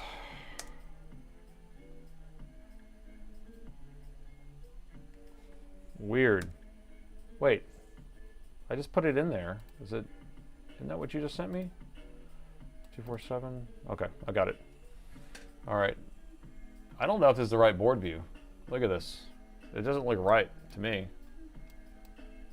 This is not the right board view. That's interesting. It's the right number, right? It says 213247, but the board layout does not look correct. The GPU, CPU, VRAM, yeah, it's not the right one. You can see the setup here. So, oh well. We don't have the correct one. That's just the way it goes sometimes. 257, not 247. Okay, so that's the one from Soren's Discord. JFix, you're still here? Aren't you supposed to be asleep? What time is it? Do you have to work in the morning? DDR4 model, DDR5 model. Okay, so, but the DDR4, I mean, the layout's completely different. I mean, the board size was completely different. Yeah, so that's not going to be useful. This is like, it looks like an Inspiron board almost. That's kind of what it looks like. Inspiron. Okay. Meet Tom, thanks for the tier 1 sub. Let me go turn my AC back on. I'll be right back. Definitely not the right one. Okay, let me think about this while I go turn my AC on. So, let me just see if I can find a board that, let me dig through my boards. I might have one. Because I have tons of boards that are similar to that. Anyway, if we can find one, then we can just take that PD controller off and put it on there. Now, the PD controllers, the problem with those, they're going to be the TPS, or they're programmable, right? Those TPS? I believe they are. Or they need to be programmed. I believe so. You guys, yeah, oh, it's the Texas Instruments. So can someone confirm that these need to be programmed? If they need to be programmed, then we're screwed, but if they don't, then we're probably winning. TPS reports. My stapler. That was filmed right up the road from me, like 1 block up the road. So, sorry, there's the chip for you guys. So can someone confirm if that needs to be programmed? I'm sure AI will tell us all about it. TPS. I'm going to dig through these boards here while y'all are being my brain trust. All right, so see if I can find one that has that stupid chip on there. So I already stole the chip off of this one. Stupid chip. This one says USB-C is the issue.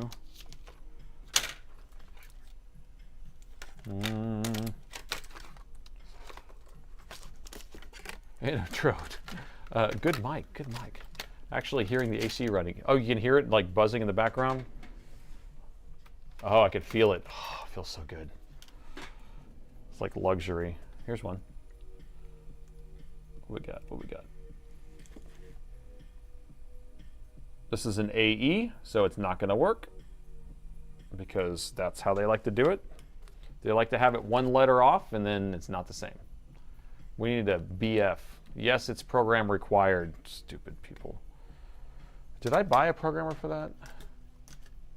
No, I bought a Cypress programmer and I bought a MPS programmer, and I can't get either one of those to work. So I just wasted my money. A TCM chip required programming too. Nate Dogg in the house. That's what everyone calls me, Nate Dogg. I hate these boards. Oh, here we go. I think we got something. Yeah. What's this? Boy, what we got? What we got? A BH. Is a BH gonna work for a BF? What do you think? BF versus BH. So it's the same number, it just has a BF versus a BH. And then the board is what? The board looks basically the same. Look at this. Look at this. Has all the stuff basically in the same area. I bet it probably has the same setup here. Yeah, the layout looks the same here. Oh, different. Different. Site code, data sheet. No, TPS 944 include variants. So the AD, AE itself does not need to be programmed. Okay, so I have some AEs and ADs. Programmable ROM, digital core contains all necessary code to run the USB-C and PD delivery applications. A boot code section in the ROM handles that for the initialization. But you're saying, but does not. But what? Can you check to make sure the BF does not need to be programmed? Because that's the thing. The Mauser data sheet. Okay. See, Dave's got us. Dave's here. He's checking to see if I'm a human. Error not found. Oh, look at all these dots here. You just sent me an address with dots. I don't know. It's not giving me the whole message. No, I'm just kidding. It's fine. It cut it off. It's not a big deal. Let's see. Other side of the board is missing a giant caution triangle. Oh, you're right. Look at that. You know why? Because this is a no pop for the CPU. I mean, for the GPU. So no stuff here because I bet this is the Latitude board and this is the Inspiron board. But look at this. So this is the DDR5 variant. This has the 4G, 5G, whatever it takes. QT it. Can't confirm the chips are interchangeable. Well then for science, we will confirm it right now.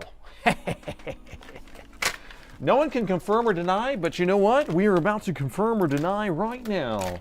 So here we go. I don't think we can make anything worse. I don't think it can get any worse. Do you think?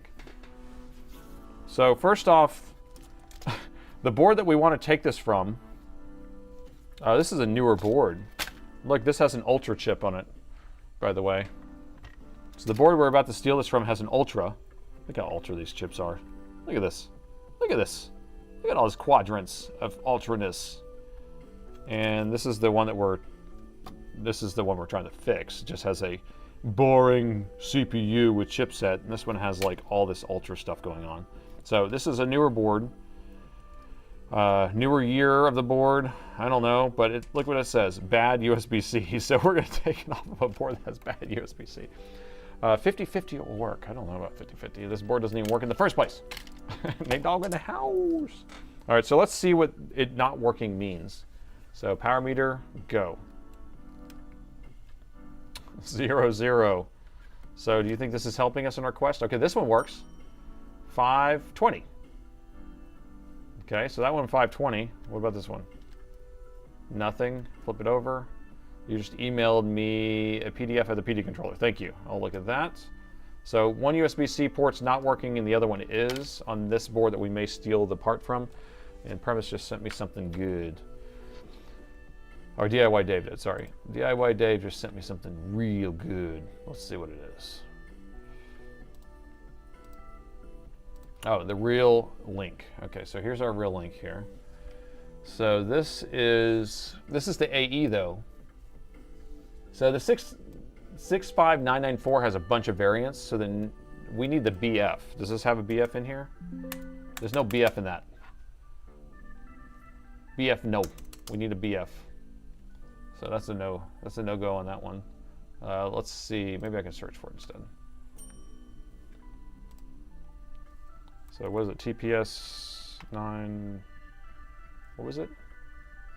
TPS 65994. I know someone beeped 6594 BF.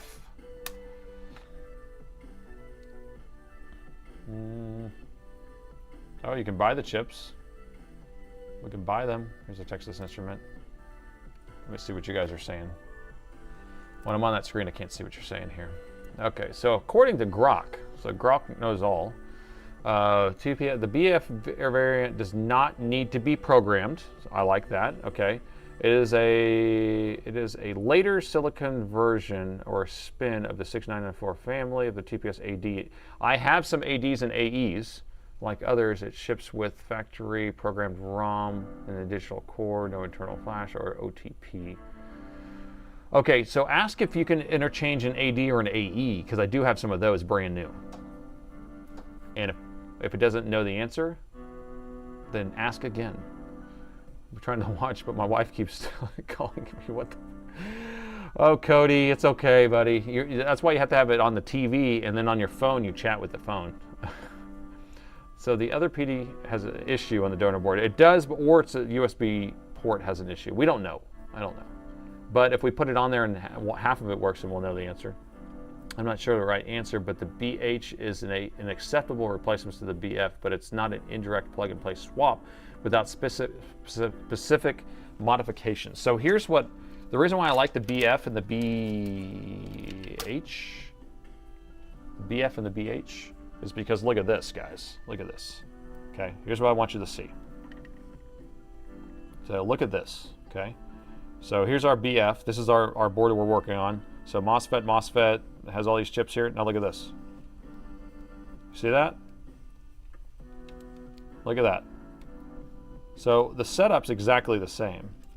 All that looks the same there, at least.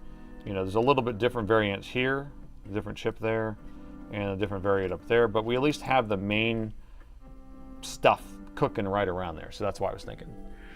So BH is probably the newer generation. Doc is still in the ICU 10 days now. What? What is he in there for? I thought he hurt his back and he was in there. Why is Doc White in there? Starkey says do it. All right, we're gonna send it, bro.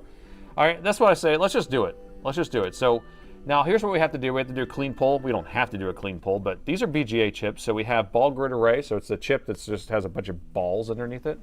Balls. You got balls? It has balls. And it's strong like bull. So we're going to take this guy off.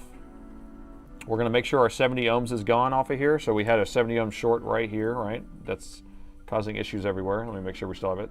70 ohms there. Now I'm going to measure what output we're supposed to have on. This is the the chip we're about to steal from. And what do we have here? Mega ohms, right? Is that good ground? No, kilo ohms. So 1.8 kilo ohms with a good ground. So imagine you want to go newer, not older. That might make sense. So the board that we are stealing it from is a newer board that has an ultra something CPU. Okay, there's no difference between a 994 variants of the AD, AE, BF, and any others like AC. They are not fully interchangeable as true drop-in replacements. So you're saying there's no difference between the variants, but they're not fully interchangeable. What does that mean? Doc needed surgery. They botched it up. Man, I don't like that. All right, so let's pull this BF off. This old BF is coming off first. They share the same basic hardware architecture, but are not pin compatible. The footprint. Why would you change the pin layout, people? Planned obsolescence? What do you think? Same package, typically the QFM 48 or 50, depends on the exact ordering code. However, they are not distinct ROM firmware pins, and the difference in the factory program code inside the chip affects compatibility. Now, I would understand that if they had PD 3.1 or something like that. I mean, just different numbers, but the BFG, best friend. This is my best friend. You want to say hello to my best friend? And then this will be my best homie. So first we're taking off the best friend and we're putting on our best homie. There we go. The BH is going to replace the BF. All right, sound good? We don't know. It's all for science. So you guys mark this down as a first ever attempt in history to switch these two chips out. And I give it 5%. 5%. AJ, you can do it for science. Sub for 2 months. Thank you. All right, so BGA chip, we're going to have to do a clean pull, so it means we're going to have to pull it straight up. We have to let those balls be all perfect sizes. We don't want big balls or small balls. We want Goldilocks balls. We want the balls to all be the same size. So I'll heat this up until it starts moving and then we'll grab it. Transplant time, here we go.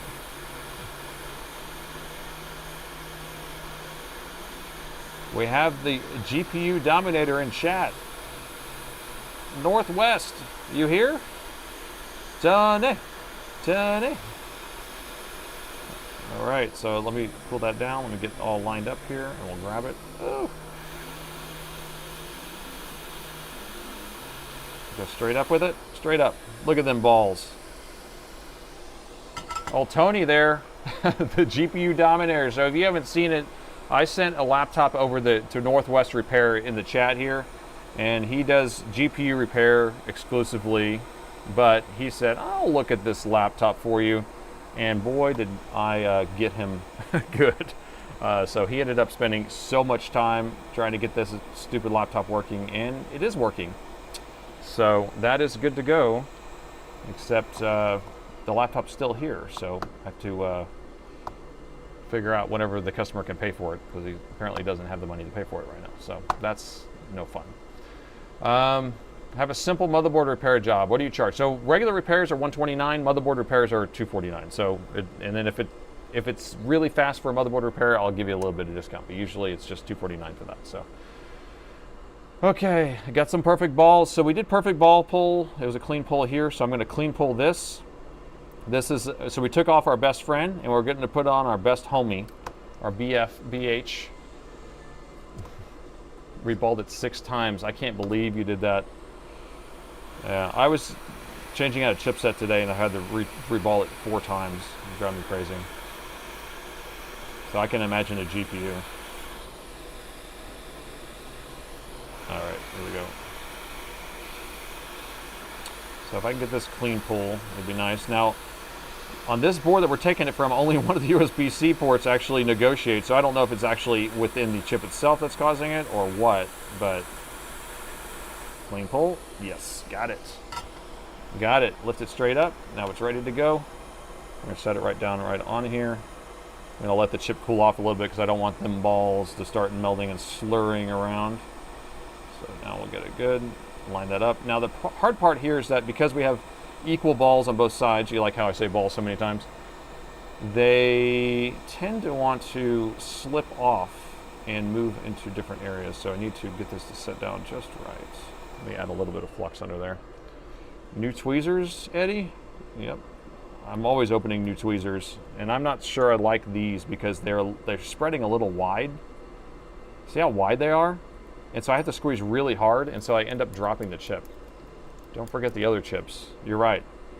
So we don't want to plug this in with those other chips off of there, or else we're going to end up adding more problems. God, I don't want that much flux. It's too much. Too much flux. Get out of my way. There we go. So Northwest, or Tony, over there at Northwest. Hey, so, you know, I am so glad that Raph over at Black Horse actually created that candle. I've been joking about him creating a candle for a long time. And so now, when we have the live stream, I have a lot of these guys in chat are going to order that candle, and they're going to light the candle while I'm working on it. And then they can smell what I'm smelling right now. You smell what I'm stepping in? Although, I send them all over to Black Horse's website, and you can't even buy the candle. Like, what's going on here? All right, so I've tacked it in place. Now we're just going to reheat it again and let it sit down where it needs to go. And just tap it just a little bit. There we go. Ooh, not too much. Just a happy amount. And there we go. So we have our best homie installed. Smell-o-vision. That's what I'm saying, because I can't, it would be great if there was like a scratch and sniff thing I could send you or whatever, but yeah, now it's the next best thing. You just say, hey, all right, cue the candle, right? I have a button on my whatever Elgato thingy where it pops up and says, light your candles. Get your candles lit, everyone. I won't let you add to the cart, I know. So did someone reach out to Raph to let him know? Because I think we got a lot of people that want to buy one right now. Because I'm telling you, there's plenty of people who don't even solder, right? So they're not going to buy this. They don't need to buy this, but they want to smell it. So the candle. Time to light your candles, everyone. All right, let me clean this up. So we're going to clean up after ourselves over here. Nothing but the best. That's right. How about scratch and sniff? I remember that was all the rage, like back in the 90s. Didn't they have like different like shows, like Sunday night, you could go get a scratch and sniff card, and they have like a trigger where it has you scratch and sniff stuff. Maybe the 80s even had that too. Okay, buy one and support the flux too. Yeah, and then we could scrape some out and you can actually use it as flux. All right, so we got to put this chip back on. Oh, we're going to replace this chip. This was a 7J, 7 something. So look at this. I have a whole, well, you can't see it, but anyway, I have a whole Rich Tech drawer now. It's a drawer just for Rich Tech chips because I'm so proud of myself for ordering these. So I have a PJ, PJs, I got 7Js, I got 3 H's, MLs, and 4 B's. So I got a pretty good amount. So we need a 7J, right? Is that what it was? Yes, thank you. So we have a 7J, brand new, straight from Soren's box. Now these were purchased from, usually I get them from Mauser. I don't know if that's where these came from. Sometimes you can't get them from Mauser. Oh, update, I did find some 100 amp N-channel MOSFETs, and I did get some of those ordered. They are not the same manufacturer. They're not the EM chips, but I did get a different manufacturer, and so I'm going to try those out as my 100 amp replacements. And they actually have lower impedance, so it actually should do better. So this one looks like I've had this installed on something. So this is kind of a Soren's box style chip right here, because it has been soldered on something before. But reuse, reduce, recycle, I tell you. I probably put it on something and then took it back off. Here, maybe I'll just do a brand new one just because I don't want to have to think wrong about it. Johnny, the AA is like a date code, so it's not, we're not worried about that. We are not worried about that AA. It's only the equals, up to the equals, which is a really funny way of describing something. Brand new. All right. I buy molten lead smelling candle, airborne lead, all sorts of lead. And apparently the lead that I'm touching every single day does not get into my bloodstream, which is really nice. It's very nice of them not to put it in my bloodstream. Because I got tested for heavy metals and it was just fine.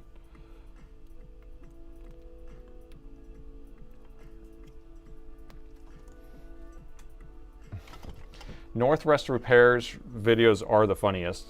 Him and his cats and his flutes. Flutes and cats. Tony, do you actually have a bunch of cats or something? You're into cats? Are you a cat guy? Cat bro? Close the poll. Oh, there's a poll going. I didn't even know there's a poll going. Let me close the poll. Thank you.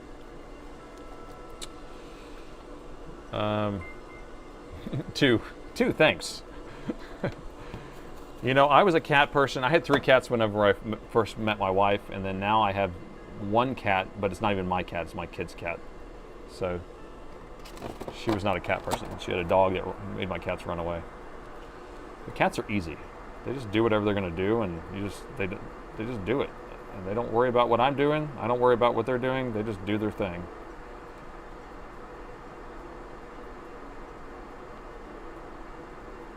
And then you can go out of town and just give them a big pile of food and they're happy. Instead of having to get like dog sitters and all that stuff. I have dogs now, so. Okay, so we're just tinning these pads. It allows it to solder to the board better. In general, I don't replace the solder that's on the board because it ends up being more of a pain in the butt, because then you end up not having enough here or you have too much there. But if you just put a little bit on the chip that you're installing, the brand new chip that you're installing, then you don't need to do it on both. Now, I don't know where pin 1 is because, you know, shininess. So we're going to see if we can get it. Cats are punks. That's exactly what my wife says. Yeah, my wife says that cats are assholes. That's what she says. So where's pin 1? There it is. Oh, darn it. Right there. Yeah, I don't like these tweezers. They want to open up. They open up with too much girth. They have too much width on them. Cats make your house smell bad. Well, here's my system. Check this out. Okay, I don't know if you're going to kick out of this. So, yeah, we have a cat box. So the cat box is in a closet. So I took the closet, I cut the bottom of the closet door off, and so the cat can walk into the closet, into the cat box, okay? But it's a cat box that is one of those ones that kind of clean itself, that doesn't, you know, when the cat walks away, it kind of, you know, pushes the stuff around. And then I put a vent in the ceiling of the closet. So it's giving negative pressure. And so all the smell just kind of goes up into the attic or into the vent. And so it basically has a perpetual fart fan that's set into the closet, sending negative pressure, and then the thing cleans itself. So no, it doesn't smell like anything. So did I give you an idea? I don't know. It's a perfect, it works great. You'll never know I had a cat box. Except whenever I've had the fan mess up before, and then I'm like, what? And then my AC is like bringing positive pressure in. What kind of fan? I'm actually using a desktop case fan. So it's one of the, was it 60 millimeter? Is that right? 60? I don't know. Whatever the regular desktop case fan is, and then I put it on a not a rheostat, whatever, a PWM controller, so I can actually control the speed. You know, if you have a little extra, yeah, 120 millimeter. There you go. People know real numbers. Numbers are hard. Numbers are hard. Okay, so there's one chip, another chip in the books there.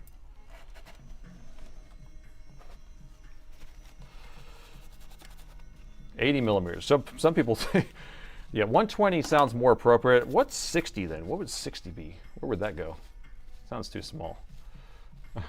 That's it? No, it doesn't take much. So negative pressure. So just think about if you only just need a little bit, right? So I just actually just cut a hole in the ceiling of that closet and just have it there, and it just blows straight into the attic. But you could probably just get a fart fan for a bathroom that even has low CFM, that has like 20 CFM or something like that.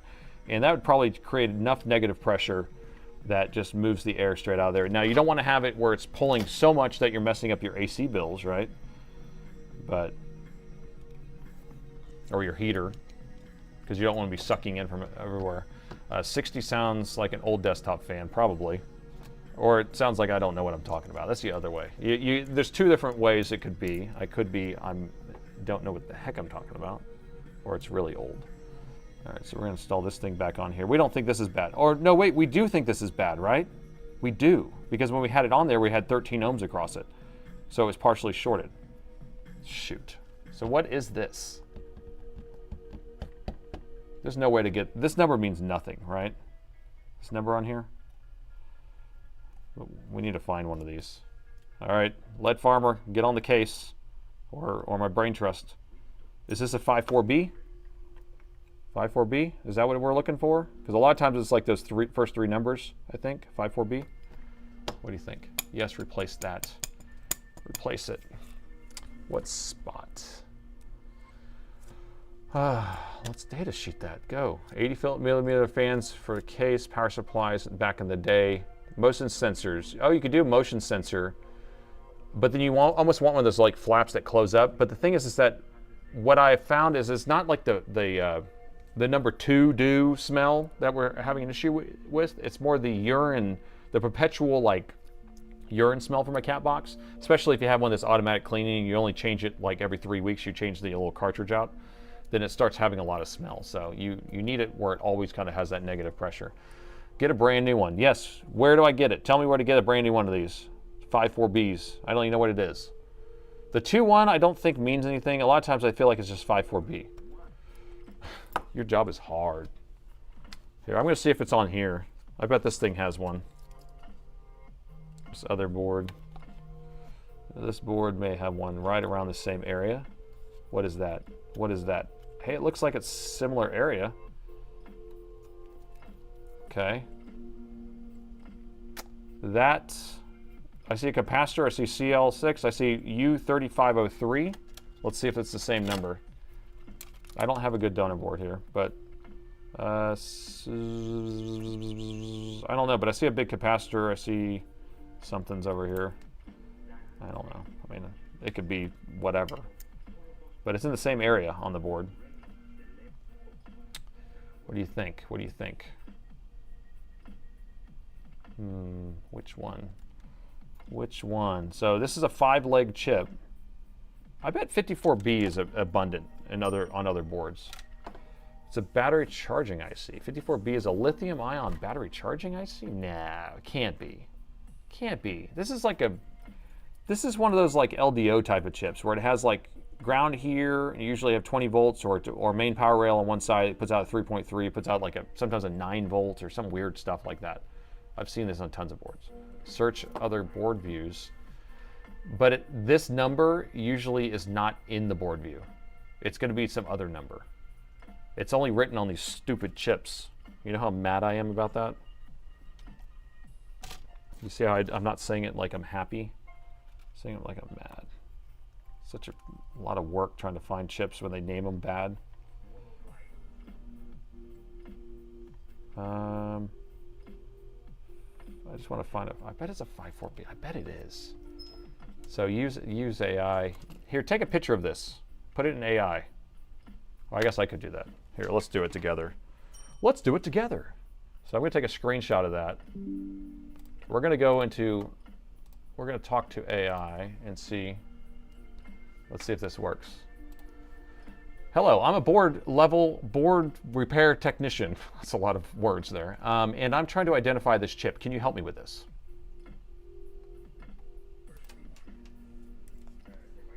All right, let's see what that says.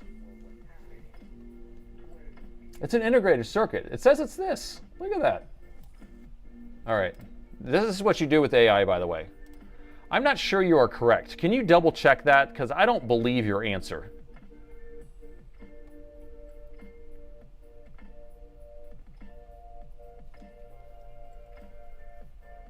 I appreciate your skepticism. Double checking your component identification is exactly what a great technician should do. Especially when you're dealing with cryptic SMB markings frequently overlapping between totally different manufacturers. I'm telling you, dude, AI just thinks they're so freaking smart, don't they? You think you're smart? All right, so it's saying that a 54B2 is the extension that we should be paying attention to. If the markings proceeded, 52 blah, blah, blah, blah, blah, blah, should be this chip right here. And so that one we could actually look up and see what we're going on. Okay, so then now what I'm going to do is I'm going to come over to our donor board, and I'm going to take a picture of this other chip that we're like, oh, this could be it, I don't know, let's see. So I'm going to take a picture of this chip and see if it thinks that this one's the same. Okay? Okay, okay. So let's do that.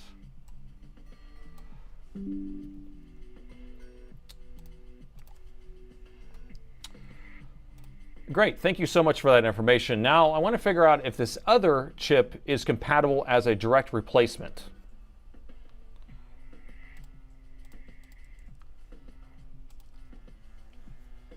All right, let's see what it says. No, the new chip is not compatible as a direct replacement. The chip in your image has this on there. Okay, whatever. All right, so back to the drawing board. Let's see if we can find that chip. Oh gosh, good old AI. Those people are so smart. Okay, so it's a SOT23 package. That's not right. SOT23 package? What? 23.5? Is that right? Is that a 235 package? I don't know if that... Is a 235 package or 5-pin? Oh, 2, 3. Yeah, it is. 2 on one side, 3 on the other side, 5-pin. Okay, that makes sense. Okay. Okay, my brain is tired. AI John Connor. You see how I do it, though? I'm telling you, if you're going to use AI, you really have to tell them that they are an idiot and they don't know what they're talking about, so then they at least double-check their answer. All right, so we got to keep searching. So I'm going to go ahead and search some schematics for it and figure out if we can find that. So we have a number that it says it is. So I'm just going to copy this number here, and then I will go into some schematics and do a search. Search. We're going to find it in all. Paste, paste, paste, go. All right, so we're going to let that run, and while that's running, we can huddle up for a second here. Oh my gosh. I'm looking at the data sheet for that chip. You can send me the Mauser link, okay, to their SOT235 LDO. I mean, I feel like I can just take one off another board. I just need to find one real quick. So depending upon the context of your query, a 524B replacement most commonly refers to a Schneider Electronics 900 heavy-duty limit switch and an Acer LCD screen. I guess a limit switch. Yeah, I don't think that's a limit switch. You literally tell AI it's wrong all the time, and it scares me no longer. Because the thing is that AI is so... They just want to give you the answer, or they just want to know. They're like that guy who always knows everything, but he doesn't really know Nikes. Just emailed me the link to the Mauser, so let me pull that up. So let's see what the old DIY Dave pulled up here. These are just a bunch of SOT 3s though, because a 2-3 chip is just the footprint, right? So it's 3 pins on one side, 2 on the other side. And then we have to have the voltage regulator. Let me see if this part number is in here anyway. You know, Mauser, it's like, if it doesn't come up in the auto-complete here, it's not going to come up at all. It's just how it works. But let's see, I had DigiKey up somewhere. Let's see if I can find DigiKey. Do I already have it open somewhere? Nope. Nope, nope, nope. All data, so I can buy them on Ali. The old AliExpress. Yeah, so it doesn't look like it's something you can buy on a real website. 52Bs, I know these are all over these boards, so I think we're good. Well, I think we'll be able to find them in a second. AI is not humble. Yeah, we probably should come up with a way of like a prompt, like a starting prompt that will tell the AI, like, don't act like your know-it-all, you know, backwoods uncle or something, you know what I mean? So Sys 7280 says it's compatible. Okay. You need to pay. If I pay, oh, free AI doesn't think very hard. Oh, I can tell you right now, I have an OpenAI account. I feel like it's dumber than all the rest of them. But maybe it's because it doesn't act like it knows everything. Alibaba has them. The old Baba. Rich Tech supposed to be compatible. Supposedly it's compatible. So the RTech 9742. Let's go and just check our board views and see what comes up here. Okay, we do have a few that come up. The 5520, 3410, and the 3410. Latitudes. They're all latitudes. Latitudes, huh? I don't know which one's which. 5520. It's 5520. Well, it's weird because we're on a 5540. So it seems like a 5540 would have came up when we searched for it just now. This guy knows everything. Cliff Clavin at Cheers. You nailed it. So that's exactly what AI acts like, is Cliff Clavin on Cheers. Ooh, someone should come up with an AI LLM that's actually named CC or Cliff Clavin. Who's going to do it? Who's going to do it? Who's going to build one this weekend? Who's going to vibe code a Cliff Clavin LLM?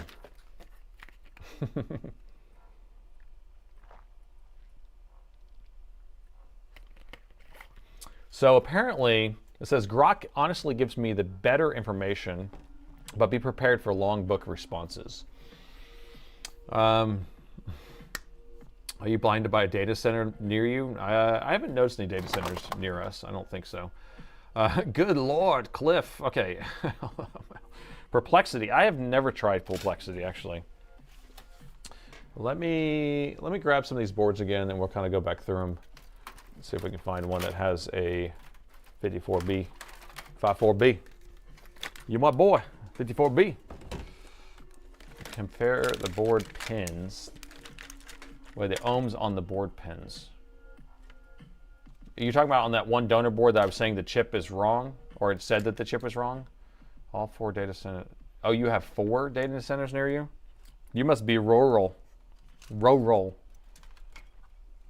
Because it seems like the rural, such a weird word, is places where they're putting them, right? Where they're picking up farmland for cheap and then messing up everyone's electric bills.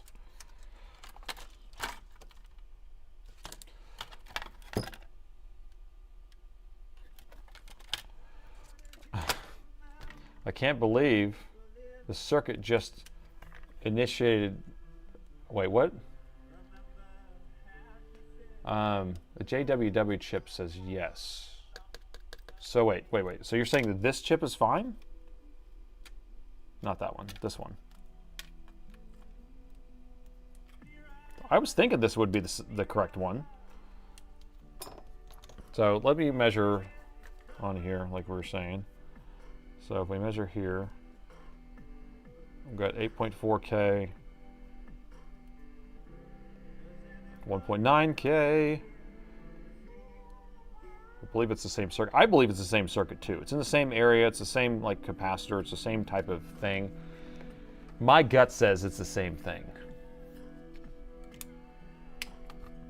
So see, that's the thing about this information, right? So Chesty has some other information from 2016, back in the olden days. Use the JWW for science. Russ, if we're wrong on that one, I think we might have some major problems. Or our science that we're already doing, it might taint our science project. That's the only problem with that. I mean, we don't want to taint our science projects, because we already have something else on there for science. See if I can find another one of these. Gemini doesn't agree. Yeah, we need a, so Perplexity checks all of them actually, right? So if we had Perplexity fight it out, put them up, and then we put it through Cliff Clavin, the old Cliffy. Tainted for science. Nobody wants me to taint it for science. Oh, look at this one. It has some good growth on there. Some algae. Oh, I need to find something that actually has kind of the same board layout. Okay, here's one. So here's one that's the generation before it. Aha. Oh, look, same. Bam, nailed it, bro. Look, we found it. Found it. So this is another board. This is the generation before it. This is a DDR4 version of the board, but it has that same circuit looking thing, and it's a 54B. The 54 busy. All right, yes. People are excited. Look at all the excitement in the chat. Everyone's just like, and the crowd goes wild. We found the chip. All right, so I'm going to take this chip off. I don't really care about any of this stuff. You see this connector right here? Who gives it? I don't care. I don't care. I'm not going to worry. I'm not going to worry, man. Mother from another mother. Mother trucker. All right, so I'm just going to kind of preheat the board around here and move around. See if I can get this off cleanly without destroying anything. And that will just be for science, but I don't really care if I do. As long as that 5XB is good, that 54B is good, it's going to be really good. Because this board doesn't work either, I think. Oh, we melted it. We melted it, I tell you, melted it. Come on, baby. You get off of there. Look, I'm really cooking that. Ooh, cook it. Cook it good. Oh, I can smell it too. Ugh. Come on, baby. Doesn't want to come. Oh, I got it. Whew. That was a lot of smells. The smells are free on that one. So I can't, there's no smell-o-vision for that, but that did not smell good. That would be funny if there was actually a whole set of candles. Ooh, okay, Black Horse. This is, okay, all right. You're not here right now, but someone will send this to you. Okay, Black Horse. Stay with me on this. All right, so what I want you to do is you need to create a whole set of scented candles that go along with a board repair. Right? So burning plastic, burnt chip smell, Black Horse flux smell, what else? Cat urine, something like that. I don't know. I'm just making it up. But then we have an entire smell-o-vision, and then we'll have some sort of activation tool, right? Where we're like, okay, all right, so now we are entering into the smell of burning plastic. Light it up. The new smell of electronics, yes. The new car smell of electronics. We can do that too. So we have, I mean, Black Horse is an innovator, right? I'm just the idea guy. He's the one who executes it, apparently. So if we have that idea, maybe it will sell. I don't know. I don't know. I don't know.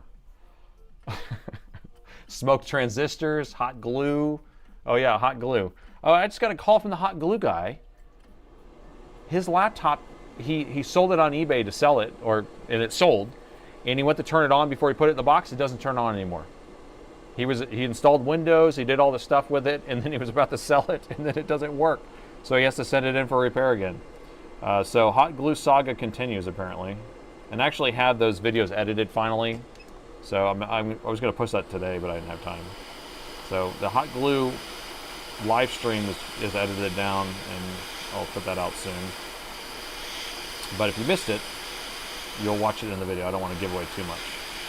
But I don't know why that machine's not turning on now. Black Horse grows on trees. It does, literally. Literally. So get in your home, stay there. Okay, that's good. Okay, do you guys remember Smell-O-Vision? Printer program prototype in the 90s. I remember, that's what I was saying. So I remember it was like Sunday night, and I think they had like Simpsons, and they had like Living Single, and I don't know what the lineup was, but there was like a scratch card you get from 7-Eleven, and then you would they would have different parts of the night. You scratched it, smelled it, and they would go along with whatever the shows were. I remember that being in the 90s at some point. If you were there. If you were alive back then. And I bricked again. Yeah, I don't know what bricked it though, but remember, so that machine had a bad, the BIOS chip was crooked. That was one thing. And then we put a brand new BIOS chip on it, had to program it. And then the power management chip was bad. And then the EC chip had to be pulled and reballed and put back on. And then that fixed it. It was working. MB, thank you for the Prime Twitch sub. Thank you so much for that. Not the best solder job on that guy. I don't know. There's a big solder ball there, but I don't care because it's good enough. It's part of the good enough club. A Boomerang a few years ago. 1 chip left, yes. Do you remember? Yeah, 1 chip left. Let's do it. Forget smell-o-vision. I want feel around Kentucky Fried Movie. They had a feel around? I don't remember that. And you had to put your hand in a Kentucky Fried bucket of chicken when it was time. All right, so should I replace this with a different chip or not? Actually, I want to measure what the resistance is on this leg before we do anything. We're in the kilo ohms. I like that. So we think this one's still good though, right? This one didn't change when we took it off, so I think it's okay. Wait, what is this? This is not the right one. Good thing I didn't put that there. It was this one. Yes, the OQ. The OQ. All right. We good? Resistances, are we happy with resistances? You want me to look anywhere else on resistances before we put this on? The chip is fine. Chip is fine. So the East 5470 should have the same chip. That's an older machine, a lot older. But yeah, this was 70 ohms, and now we got it up to the kilos. We're in the Ks, so I think we're good. Okay, we're good to solder. Let's go. Going in for a solder. Mark with the Twitch Prime sub, thank you so much for that. You're using your free Prime sub. So if you have an Amazon account, you can actually go over to Twitch and then hit the subscribe, and it uses your Twitch account, I mean your Amazon Prime account, to subscribe to me for free. Doesn't cost you anything, but it gives me a kickback. Because Amazon is such a good person, and they do things for people. Is that why? I'm not sure that's correct. Okay, there we go. The 7J, ah yes, the 7J. It's more like the L7, L7J. You know what movie I'm watching right now with my kids? Summer break's about to start, but we are watching The Sandlot. They haven't seen it, so you guys remember that movie? The old Sandlot? Forever. Forever.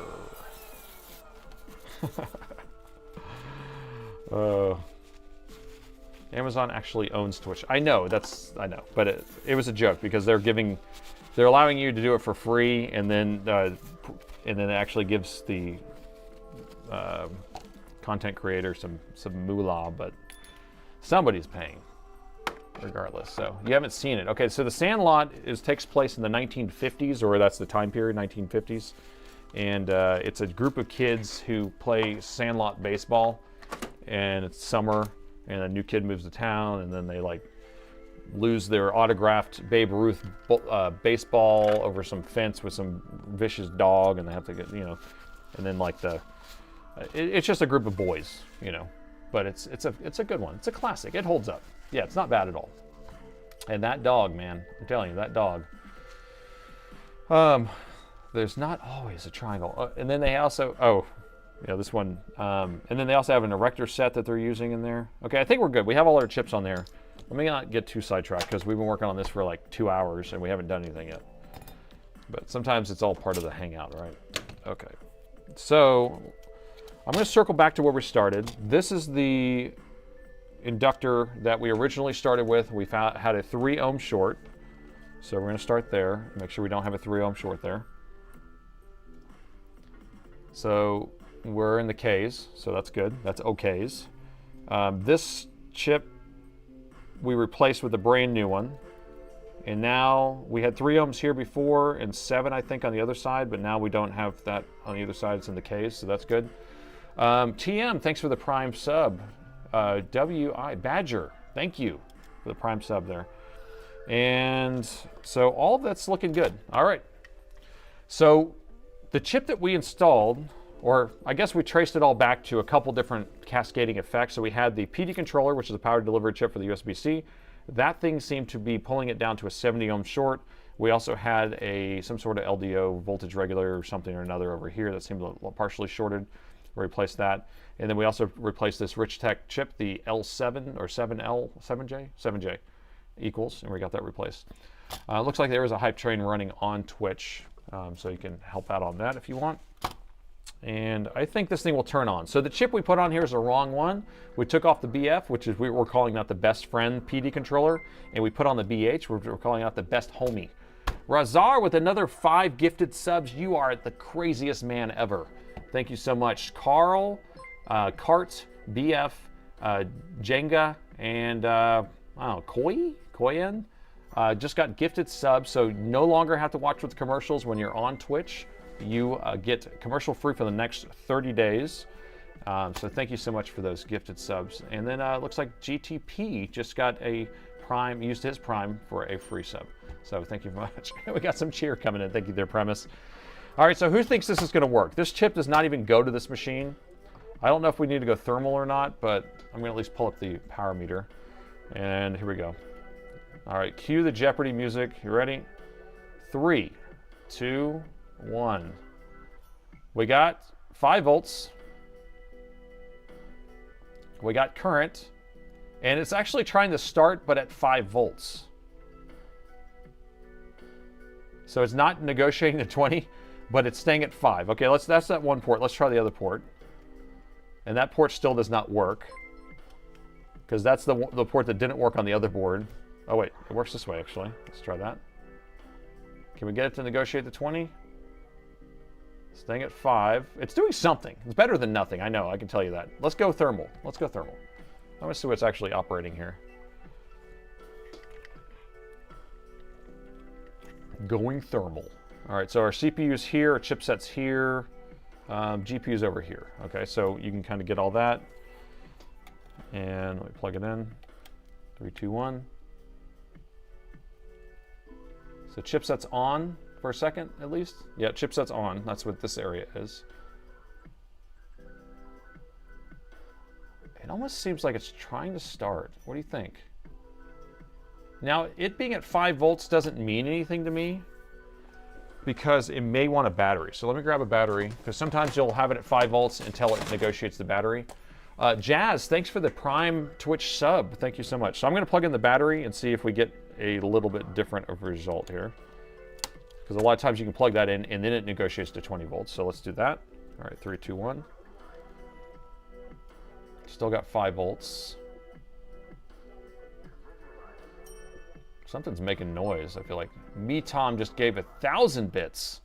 That's a lot of. Thank you, buddy. Thank you.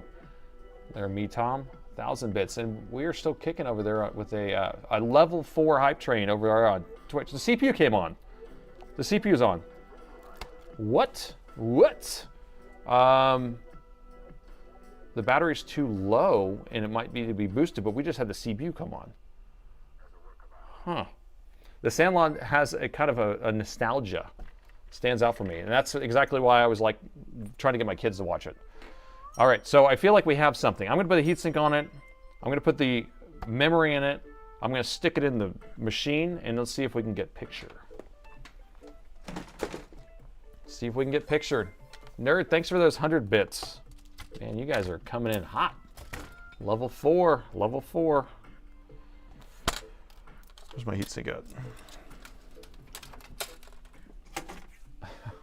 James with a Prime sub. Gritty with 6-7, 6-7. Nerd with a 100. Thank you so much. You guys are killing it tonight. Hopefully this thing will give me a picture, and then we could say the words. I think it's 5 volts. It's a TV box. Now let's go for level 5. Yeah, I think we're getting close to it. Tom just said another 500 bits. And we are at 98% on our level 4 hype train. We only need a little bit more to get to level 5. I think the highest we've ever got to is level 6. I don't know how high it goes, but it sounds pretty cool. And the Premise just pushed us over the edge. Look at Premise. We just hit level 5 now. Yippee! Thank you there, Premise. Premise. All right, heatsink's on there. I'm not going to assemble this too much. Just put some memory in here. It may need programming. You're right, but you know what? If we can get this thing to turn on and then maybe we can flash the BIOS? Does it flash it? Because sometimes it does, sometimes it doesn't. But if these things come programmed from the factory and it's programmed a little wrong, then it's going to do whatever it does. But I don't know. Did it ever get up to 20 volts? Do you know? We got 1.8 amps or 1.18 amps coming out of it, but that doesn't seem like enough, personally. Although this is a latitude, so what do I know? I don't know anything about no latitudes. The battery is dead, yes? I don't know. The battery was at 0, but then I bet it woke it up whenever we were, put the charger on it. Get in your home. Get in your home. Me Tom just sent 5 gifted subs also. Man, you guys are going crazy. Okay, so it looks like Lacart VR and G-Man and Itchy and Keith all got some Prime subs, so they're getting commercial-free viewing of my beautiful face for the next 30 days. Thank you so much for that. That is super generous. And BB just sent 500 bits. Man, you guys are going crazy. Where are we at now? Level 6. I think we're at a record. Oh, we just setting a new record. Keep it going. Setting a new record. That's what it just said. Well, that's the first time ever. First time for anything. I guess you guys are excited for me to get this thing to turn on, huh? Now I'm just going to jankily hold this in place. We got a screen plugged in, keyboard plugged in. I'm just going to stand it up like this. All right, so y'all can see the screen. Good enough, club? I have no screws in here, so no touch. Okay. Are y'all ready for this? Can we get picture, baby? Can we get picture, please? It's thinking. It's thinking. It's thinking. 20 parts people gifted subs. BRB just sent 20 parts people gifted subs. What? Oh, thank you so much. Oh my gosh. So look at all, I can't even name all those people. Just got gifted subs. Wow. Wow. BRB, thank you so much. Look at that. The sea of red. The sea of red. Wow. That is incredible.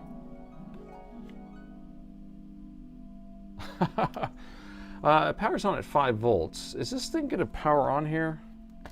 Oh, I didn't have the battery plugged in all the way. Let's try that now.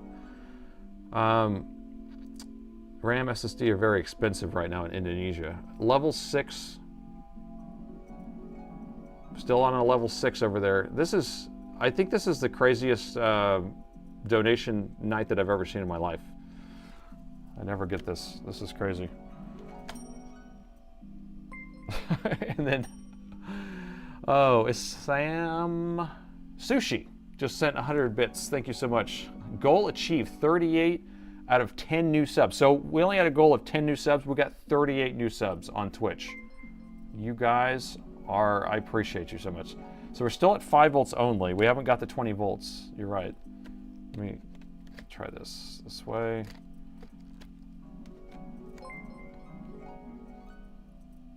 It died. Now it's not doing anything again.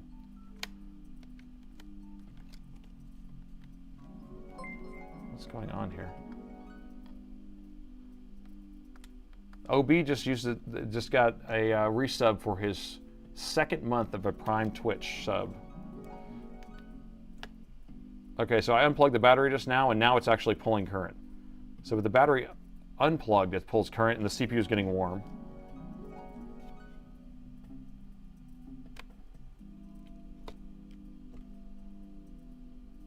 There we go. Now we're up to some amps. The Dream Harp sequence doesn't stop, does it?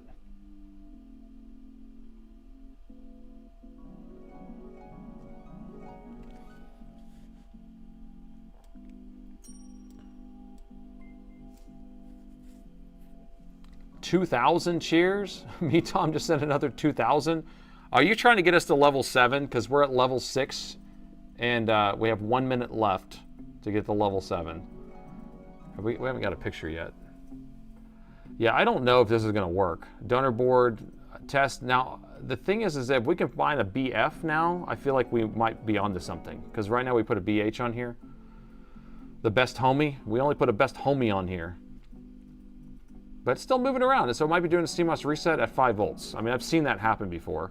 These boards can actually run at these lower voltages. It's kind of funny because they use a buck converter that actually, or I guess it's a boost. Premise just sent another 100. Tazzy just gifted more subs. Tazzy, you little stinker. Booze, Feed, and Touch, and Arc, and Homer just got gifted subs. And we just completed level 6 hype train on Twitch. And now we're on level 7. Oh my gosh. You guys are going nuts. I haven't even fixed anything. I haven't even fixed anything. 6, 7, 6, 7. 6, 7. Went from level 6 to 7. All right, hold on. Let me go over here. I got to go thermal because I can't tell what's happening here, but this is definitely hot. So mucho caliente. If I plug in the battery, I might need a real battery instead of this aftermarket battery. Another 2,000 from me, Tom. Oh my gosh. I don't know what to think here. Oh my gosh. 2,000 more bits. Nice, Tazzy. Nice, me, Tom. So I don't know. Wait, what's this? Did you see that?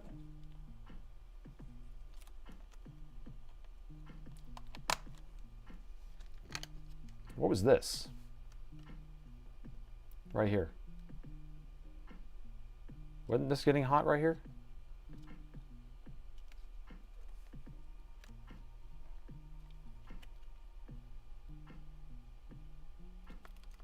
Huh. I don't get what's happening.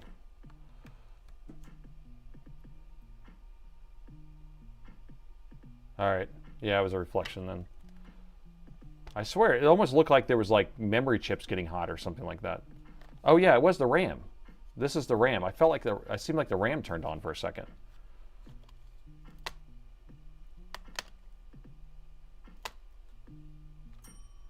Did you see that? Premise with another 100. Are we almost to level 8 now? 92% of level 7. Oh my gosh. I don't even know what to think about this. You guys are freaking me out. You guys are freaking me out. Better late than never. Hello, Fire.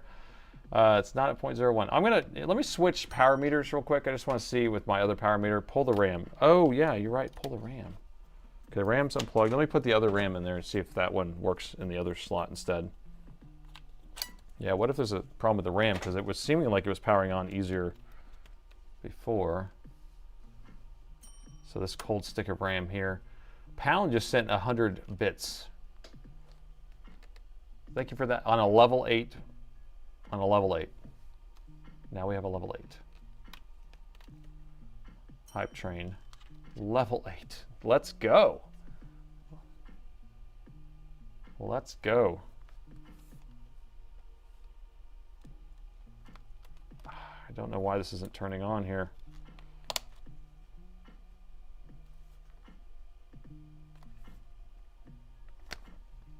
It's over 90,000 bits.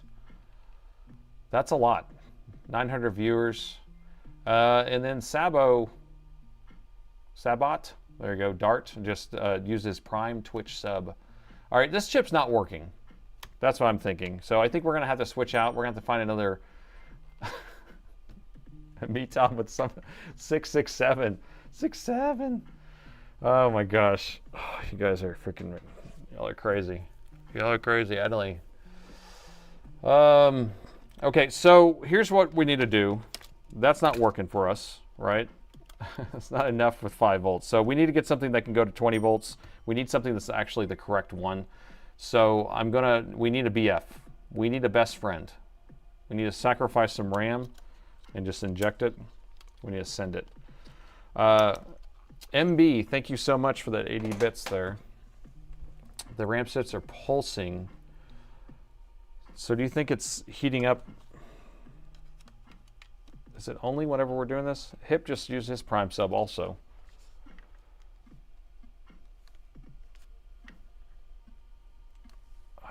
So the RAM is, I don't have any RAM in there now. Yeah, the CPU is getting hot for sure. All right, we need to raw dog the main power rail. Okay, I don't mind doing that. So let's do that. We're gonna push some current into the battery, Soren style. Or we're just gonna go grab a battery that works.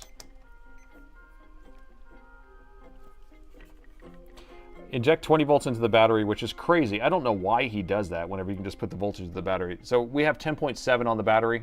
That's not too low. I mean, it's not too high either. So yeah, let me see if I have a charged battery for this. Let's see what battery this is. This is a DR02P. Let me see what connector we have. All right, let me check my batteries and see if I have one right here. Otherwise, I'll just go grab a test machine. Actually, that's what I could do. Let me just grab a test machine out of the warehouse. Mark, thanks for those bits there, buddy. All right, let me go grab a test machine from the warehouse. So 5540 or 3580. I'll be right back. I'll be right back. I can't take y'all out there right now because I don't want to set up my phone, but you can hear me talking. So I'm going to walk out there and see if I can find, oh, it's dark out in the warehouse. Darn it. Darn it, darn it, darn it. But hopefully you'll be able to hear me all the way out there. I might have to use my flashlight to see where I'm going. Yeah, the sun's already went down. Sure is dark in here. The air conditioners are out here. They're on. I put two 10-ton units inside my warehouse, so it's all air conditioned back here. All right, so we need a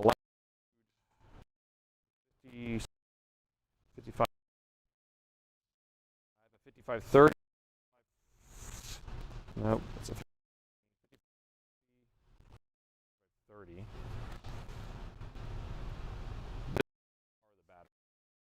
And then precision 35.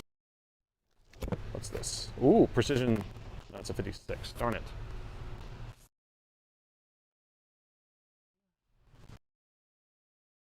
Yeah. So here's a battery's the same on that, right? Is on a 5530, 5540, or 30, 50, 5540. I can't even talk. I don't even know if you can hear me out here.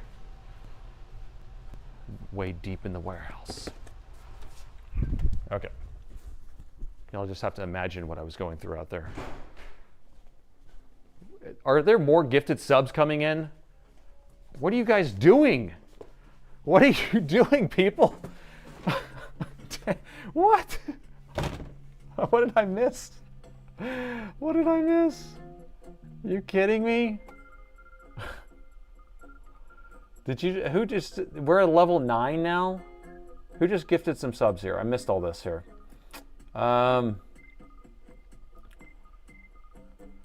This is just, you guys are just nuts. You guys are crazy. Well, thank you. Thank you, thank you. Cue the TV test. 10 gifted subs and level 9. But who gifted those subs? I can't, it's hard for me to find this stuff while I'm like scrolling up and down here.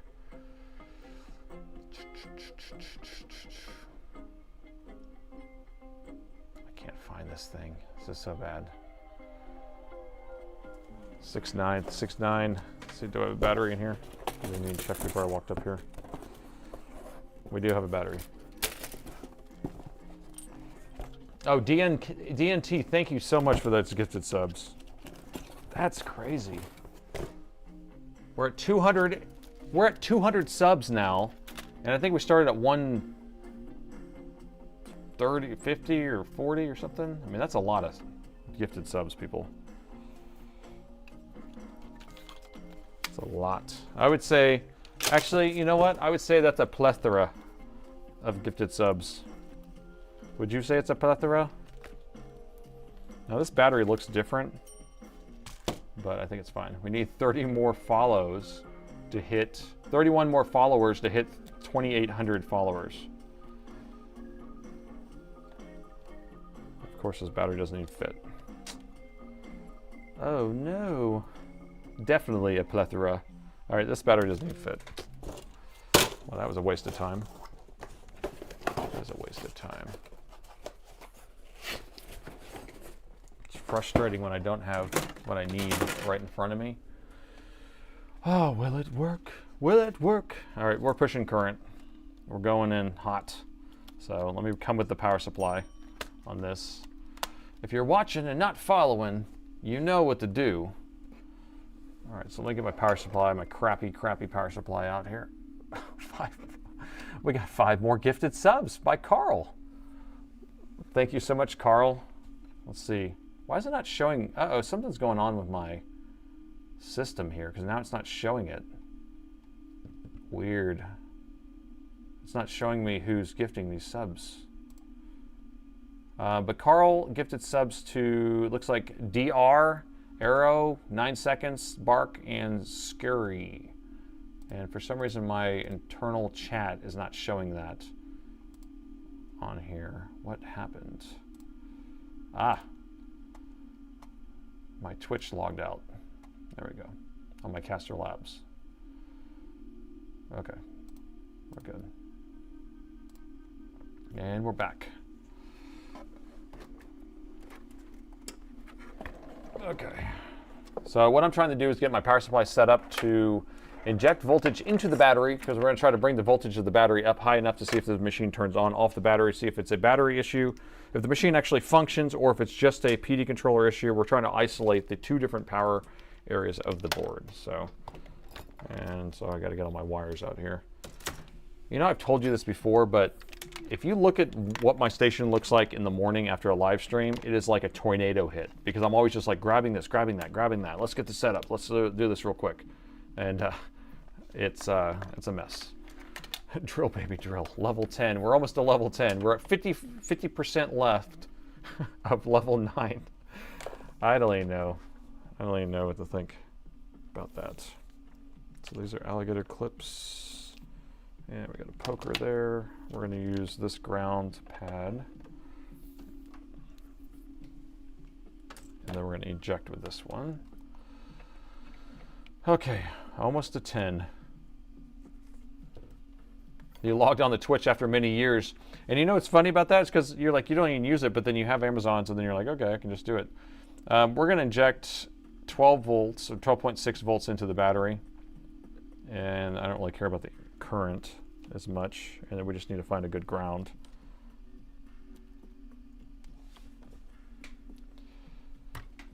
We'll need to do that real quick. Real quick. All right, which side's positive? Or else we're going to blow something up. Blowed it up.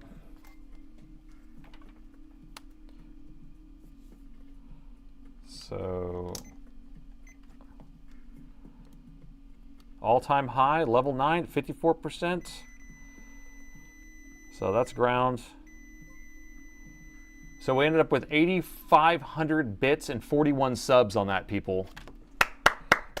Congrats. Thank you so much. 8,500 bits and 41 subs. That's a crazy amount. So the battery, let's unplug this. Microscope, please. Got it. Come on. Okay, so this is our positive side. That's our ground. So this is where we need to inject voltage. And all we're trying to do is just actually just bring the voltage up on the battery. Okay. Premise just set 197, and Mark just used the prime sub. Thank you, guys. Thank you. All right, so let's see if we... Uh-oh.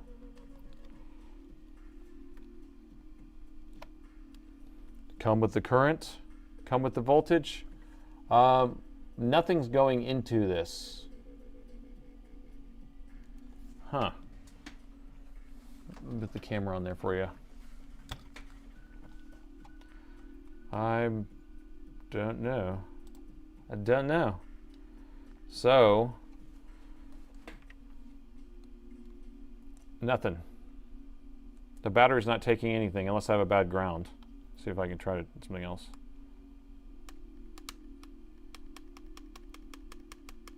BRB.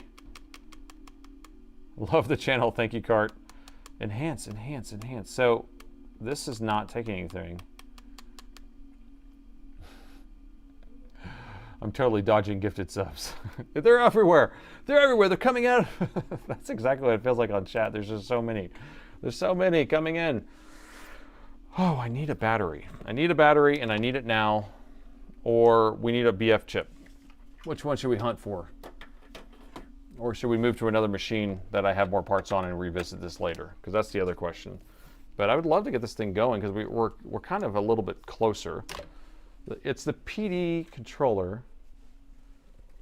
Let me dig through a couple more boards. We might be able to find a BF chip. Because what did it... Oh, actually, we should check to see... The battery needs the BF. Oh. Chesty says he might think that the battery needs the BF, but we should be able to just team the battery protection. Yeah, it knows the difference between a trusted power source and not. I think it must need the BF chip. The best friend chip is what we need. Where are we going to get that best friend chip? Let's search our schematics, or our board views.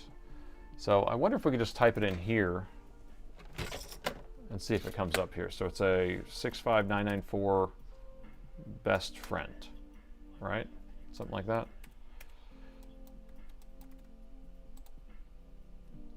Let's let that search and see what it finds. So right now we have a best homie installed, but we need a best friend installed.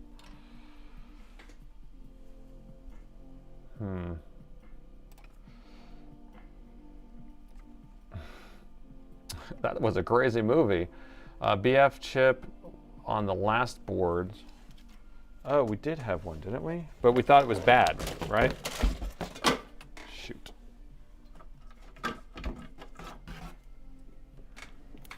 Okay, I think you're right. I can't keep up with this stuff anymore. Okay, so that one's a completely different board. So this one, okay, this was the best homie. Where's that board? Is it this one? Oh yeah, so this one, no? This one does not have a BF chip on it. First live stream I've managed to catch in time. Spam, you made it. You don't need to do anything else in life. Oh, Tazzy just did a tier 1 for 3 months. Thank you there, Tazzy. That was fast. That went fast. It's crazy how fast it is. It's already been 1 month.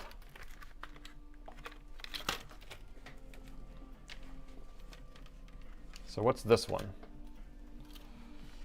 What did we say this one was?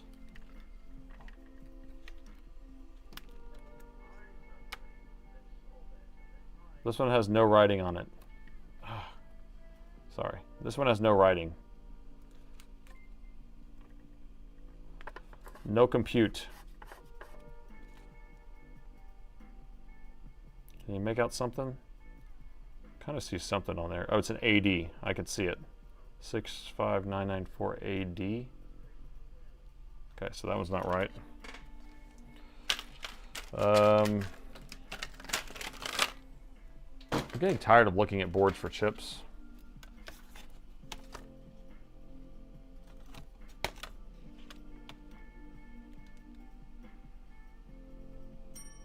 What you got? When in doubt, try it out. I have some ADs. I mean, I have some brand new ones of those. Well, look at this board. This board has a hole. Holy moly. Look at that one. That's crazy. Yeah, I guess we could put an AD chip on there and see, but here's an AD right here. It has a big chip out of it. When in doubt, try it out. Look at all these Latitude boards. Well, these are all older ones. These don't have 2 USB ports on them. That's why I'm looking for one that has 2 USB ports, USB-Cs. That's how I can tell that it's the newer style. This one, nope. Okay, we might have to bench this, guys, because I don't have the chip, unless we just want to keep swapping stuff for science.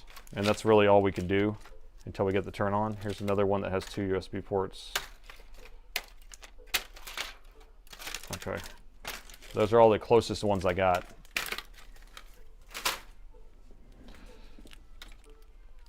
Chip off the old block.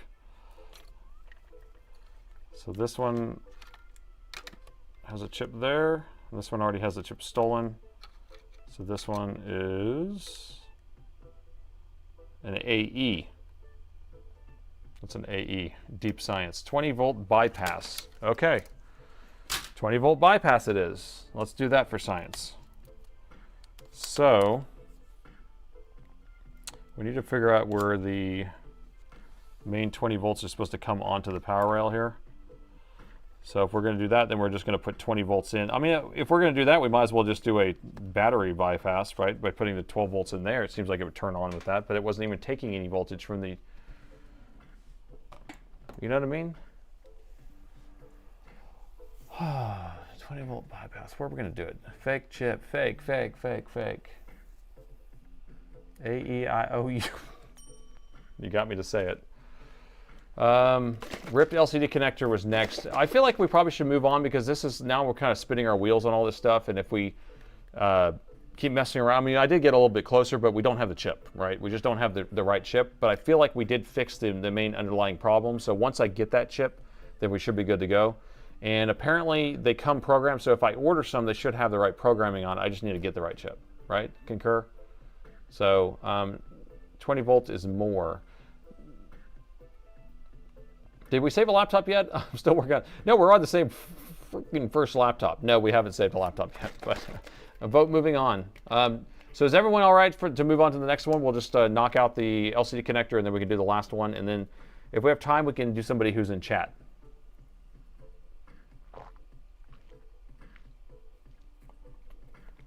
All right, everyone concurs and concurs. All right, so I'm going to set this aside. So we'll save this for later. We'll work on that one on another stream. I'll fix that one in another video. What'd you say? Would updating the EC chip recognize the BH? So if we were able to boot and then we can flash the BIOS, maybe. But on these, the EC chip is a programmable on the fly. So whenever it boots up, it programs out of the BIOS itself. So your answer is probably yes, maybe, but it's not a matter of just like programming the EC chip because it gets programmed when you turn it on. If that makes sense. So let me clean up my desk before we go to the next one because I do not like a dirty desk.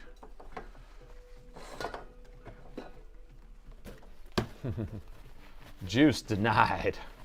I'm almost done with my juice. I'm out of coffee. Soon it will be bourbon time. Soon it will be bourbon time. Did anyone get in touch with Raph and figure out why you can't buy candles on his website? And I'm telling you, don't you think the idea of having flavored candles for different stages of the repair? Time to light your burning plastic candle. Oh, I think it'll be so funny.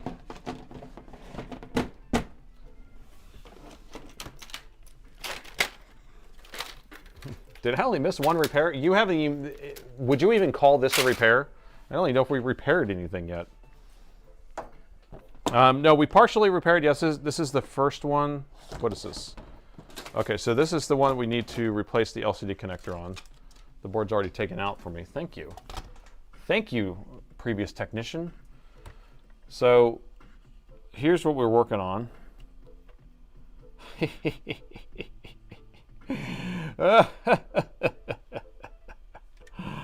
at that LCD connector. I didn't sign up for this, did I?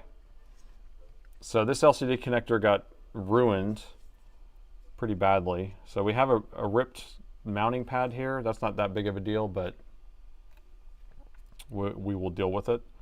And the whole connector actually is supposed to have a metal bracket on top of this. So that's what we're looking at here. So do y'all want me to do an intro on it too?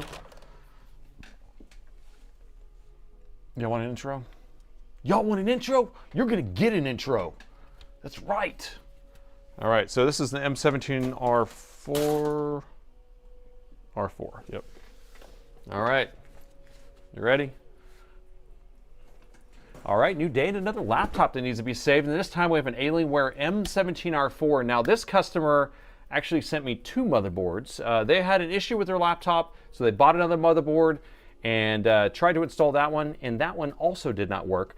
The first motherboard said the fans didn't work, but that one doesn't turn on at all. This one does turn on, but then it has the LCD connector is completely damaged, so we will need to replace that. So I've quickly taken a look at this, but we're going to take a look together and see if we can change out that LCD connector. I don't know. That was kind of lame. Okay. Anyway, well, we got that intro done. But yeah, this guy actually sent me 2 motherboards, and he was like, just get one of these working. So he had bought another motherboard to replace one that was having an issue with like the fans not working. And so we've quickly looked at that. My other tech was looking at that stuff and trying to figure out, and he got this one actually turn on, but it just had the bad LCD connector. So this one works more than the other one. So that's why we're just going to go ahead and just see if we can replace this. People said I nailed that intro. Oh, well, thank you for that, but I don't know about that. Sorry about that. Wrong button. That was a rage quit. No rage quit. All right, so we're going to remove this connector first. So who has replaced an LCD connector before? Anybody? Anybody? Anybody? It's not the hardest, but it's not the easiest either. There's an ending stream jump scare. Oh, the electro jazz come from? That was the ending music. All right, so here's what we're going to do. I think you've replaced one in an alternate life. So in general, we can just hot remove this as fast as we want, as hot as we want. I don't really care. I'm not super worried about it. What we don't want is to rip any pads. And so in general, I will flood this pretty good, but it doesn't really matter. You can sit there and just add a lot of solder to this and try to loosen up and add it to whatever's already there with a soldering iron. I usually just will hit it with 450 degrees C at 60% air until that thing just flies off of there.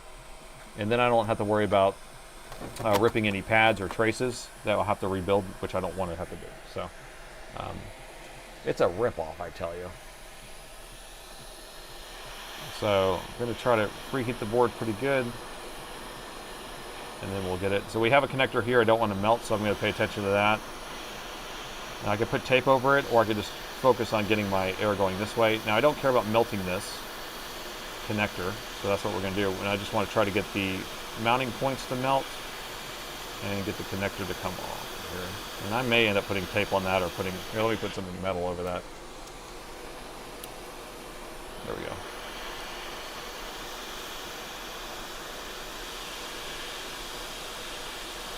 So we'll get that moving. So right as it starts moving, we should be in business here. But we want to make sure it's all the way moving before we try to get it to lift up. Come on, baby. You can do it. You can do it. Okay, it's coming. There we go. See how it just fell off? That's what we want. If you have too low of temperature, like if you're trying to be conservative and you're like, okay, I'm going to put the temperature down to like 400 or 380, or I don't want to melt this plastic, or I don't want to do whatever, you're going to end up ripping a pad off, and then you're going to be kicking yourself. So higher heat's better when it comes to taking this off, because it doesn't really matter. And that's the same thing I do with like USB-C ports. It's better to use higher temperature so you don't rip any pads, especially the surface mount version, if that makes sense. All right. Melted plastic candle lit. So now what we do, this won't take us very long to do this, by the way, people. So now I'm going to add flux. We're going to add some leaded solder to this, but I need to turn my soldering iron on because it's not on. Missing pads are the worst. They are. And we have one missing pad right here. This one's okay, but we're just going to probably just put some sort of resin over there to hold that in place. That was weird how it melted. You're talking about the connector melted or the solder? Solder.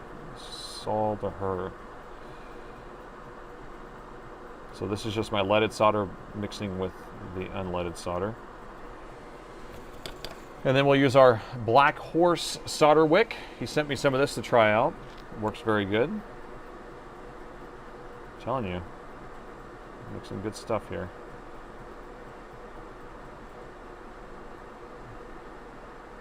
cut this off here.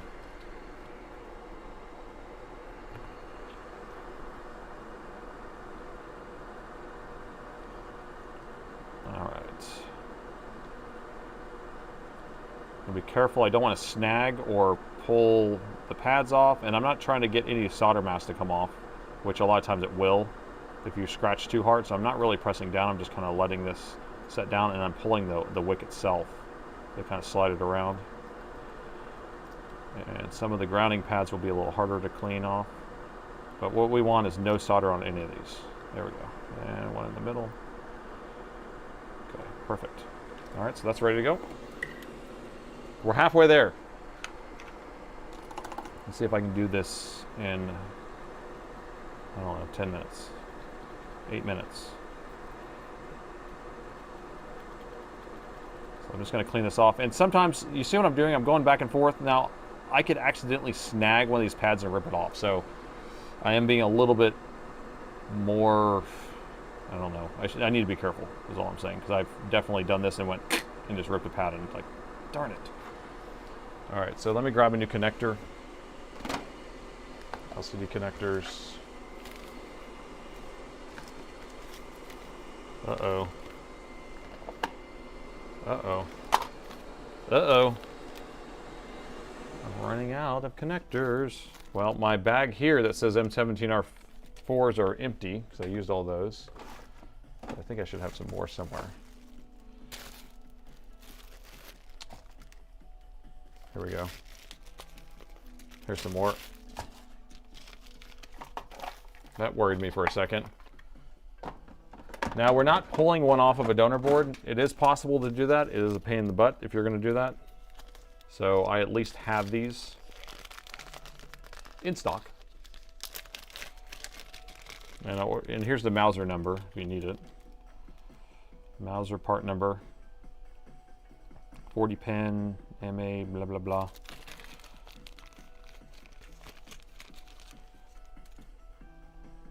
Oh, this is the wrong one. This is the opposite, actually. Don't look at that number. Forget that number. This is the female version of it.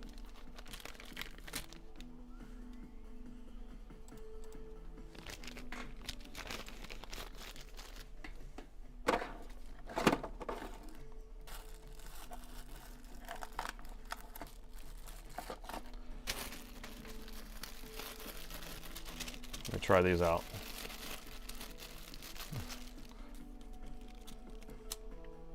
There we go. We found it. We got it. We got it. Okay, so the Mauser number on this one is this number here. There you go. All right, if you need it. Brand new connectors, Eddie. Nothing but the best, Clark.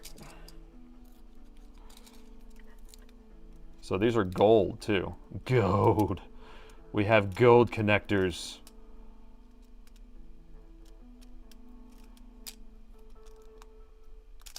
Come on. Come on, people. Get in there. Okay. Do you have to mask that dot? That dot. So this area right here, this guy, I will actually just put a bunch of mask on it to hold it in place, or resin.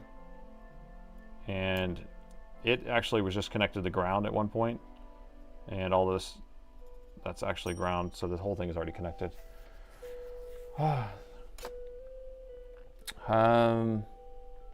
Let's see, Denise, Nate, they're getting ready to take Doc down for surgery tonight. Internal bleeding in the back.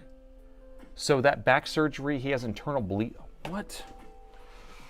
Well, man, we are all hoping he pulls through. This is Doc White, who, if you've frequented the streams here, this is Doc White. This is, I hope he makes it through that.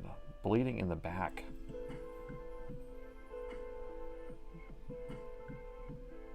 Thanks for the update. That's horrible. How many tweezers do you go through in a month? Probably 1 to 2 pairs. I usually buy a pack of a bunch of them, and then I don't really care about them as much. It just depends if I end up prying on stuff. But that's the only thing. Okay, so what I'm doing here, we have a line, and we have whether it's in the middle of the pin or not. So that's what I look at. So I just kind of line all these up in the middle of the pin itself. Or pad, right? So, you know, we can move it over just a tad if we want. Somewhere around here. Oop.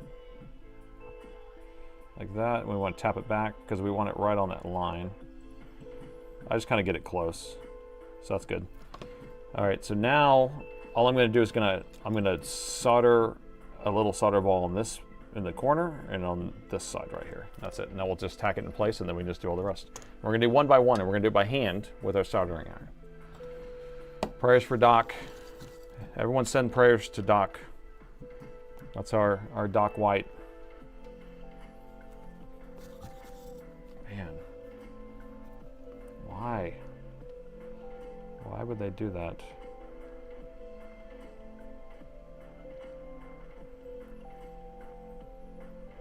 So I need to make sure. Oh, I didn't end up putting flux on here yet, did I? So here's the problem. A lot of people will have issues with trying to get the solder to suck off here. So I'm just going to put a little blob in here, but I don't want too much, and I just wanted to try to get the transfer over. Now, if I can't get it to suck onto that pin, we don't want to flood it, but I just want to tack that in place. I'm just trying to get that one to hold. If I can get the hold, it'll be nice. I'll straighten it back out in a second. Give me a second here. Okay. Let's see if I can fix this. So I need to preheat the board is the issue. The board's not hot enough to accept this soldering iron. Come on. Just trying to move this back just a little bit. Come on. Move back. I'm not doing more than one pen right now at this moment. Okay, here we go. Slide back. There it is. Slide back. Make sure it's straight. Okay, so that's tacked in place. And then we're going to tack this side in place.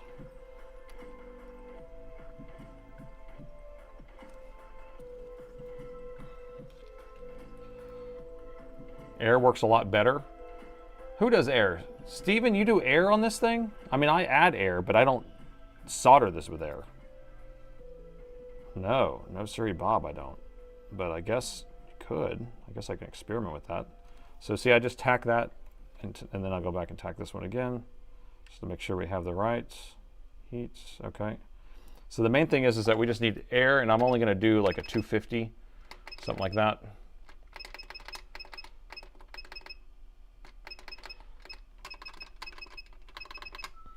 No way too risky. Yeah, so all I'm doing is just, now I'm going to heat it with some extra air. This is 250, and this is not even getting close, but I'm just going to try to get my board warm enough so I can get this solder to flow better. There we go. So now it's flowing much better on that pin. And once I have these secured tight, then I'll be happier. Okay. Push that down. Okay. So I have too much there, and I'll pick that up in a second.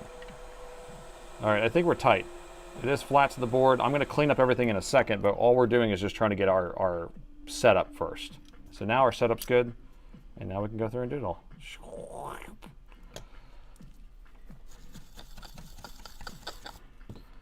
So I used a little bit of heat, right? I'm going to heat the board one more time, and we can do it in combination, but I'm just going to preheat this just a little bit. Hydel will melt the plastic. It melts the plastic at 260 degrees C, and so I just definitely don't want to add too much heat to it. So the idea here is just have a little bit of solder on the tip, and we're just going to press down, and we want to suck off onto the pad itself. If we get it just right, oh, that was too big. I didn't want that. Ah, man. Let's try this again. I think I need to clean my tip. Sometimes my tip does that. There we go. But the flux also helps. There we go. And I'm pressing down, and it should just suck right off my tip every single time I touch it. But I need a little bit more heat. And more flux.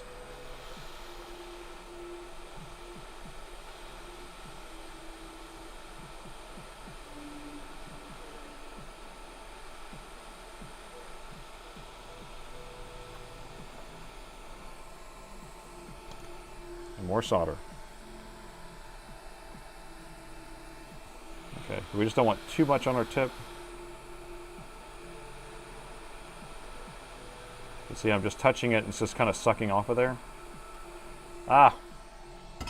Sorry, hold on. I wasn't moving enough and I have a motion sensor set up on my microscope. So hold on, it has to reboot it.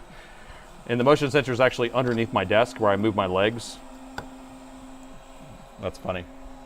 Just bear with me for a second. You like how sloppy it is? Canadian says it's sloppy. Yep, it's sloppy. I'm gonna leave it like this. We're gonna keep it so sloppy. Now all we're doing is doing our first pass, and whenever we do this, the idea is to just try to get it with the first layer on there.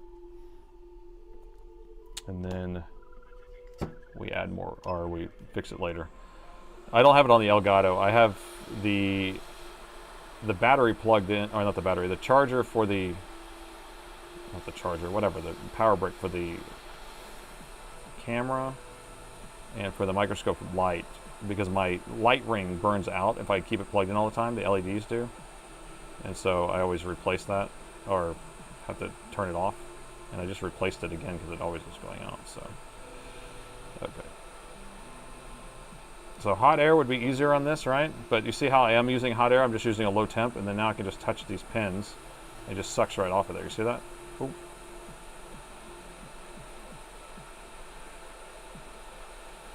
And I just have solder on my tip.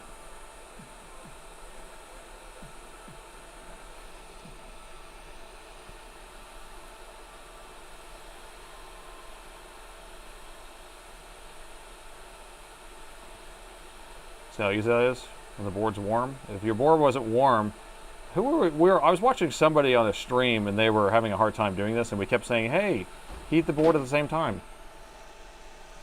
What the hell? Something just flew across the room behind me. If somebody walks up behind me, let me know.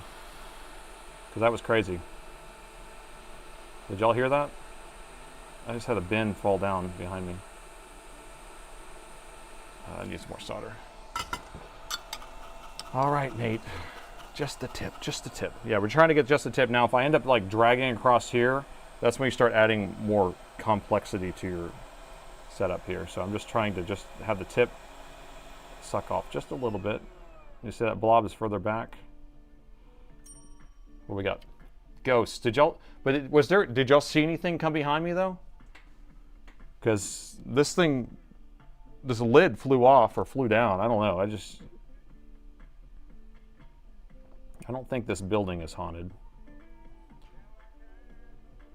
That'd be crazy to pick it up on a stream though. All right, we're just gonna go back through and make sure everything looks good. I'm gonna add some more flux though. Best repair detective. You heard it though. It was like the lid on one of these bins just flew off here. Okay.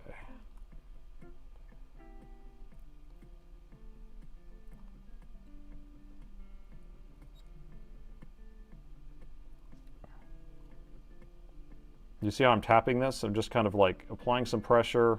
I'm kind of pressing down. It sucks it right off my tip for me.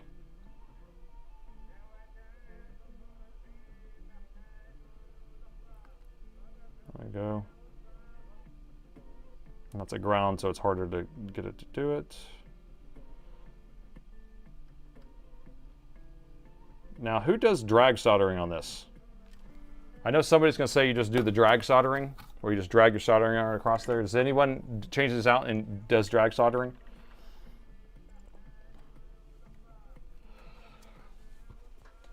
Just a tip, just a tip. I think it looks pretty good. Some of it might have a little bit of pokiness or whatever because we can add some more heat and run it again, but I'm going to clean this off and see what it looks like. And then we're going to test all the pins after that. Drag and clean. So you do a drag at the end after you've done this.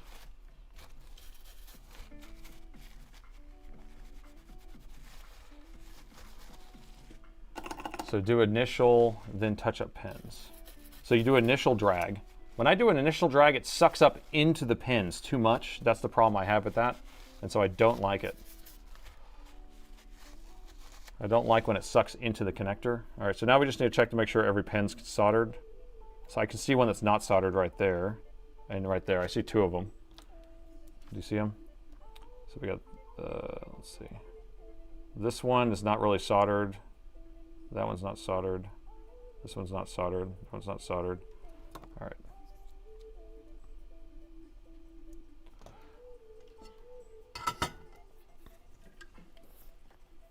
Drag soldering depends on the job. I can see that.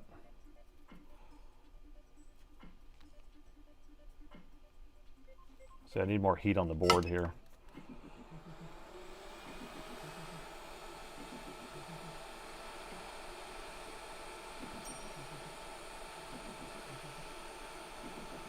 Rewound and saw nothing. Okay, so I'm safe.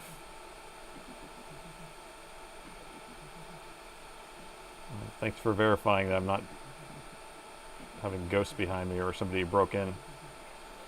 Darn it, anymore.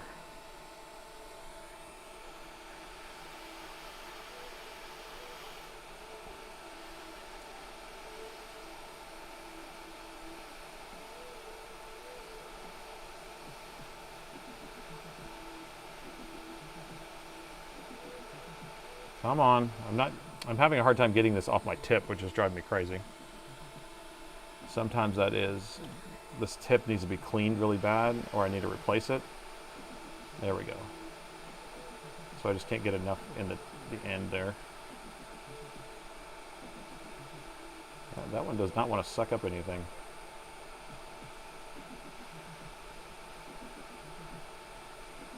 That's weird. Look at that. That one does not want to suck up the solder.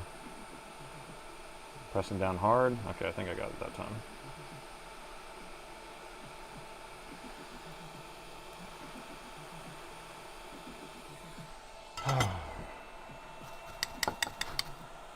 Pretty sure you heard something. All right, let me check these again.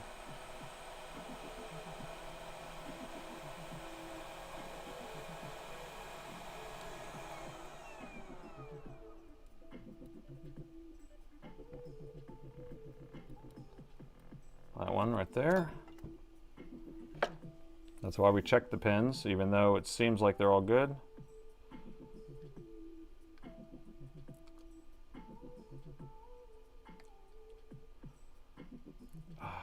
Man.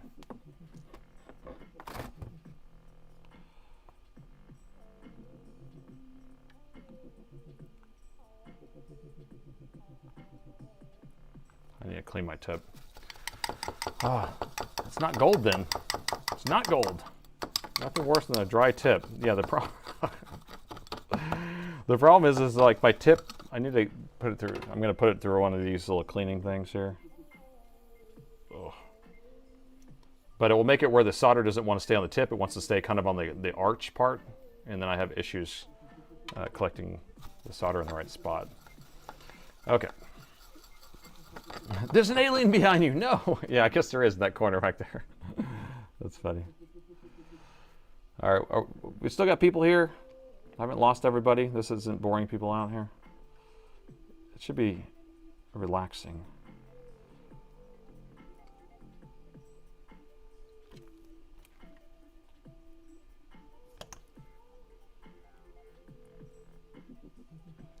I need more heat again. Back from CS. Need a hotter arch. I wish I could change the temperature of my soldering iron. I only have one temperature. It's on or off. That's it. And my tip doesn't get very hot. The very tip doesn't.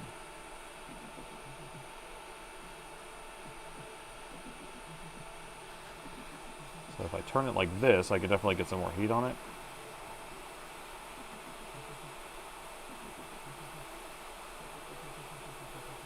And that's more or less like a dragging method.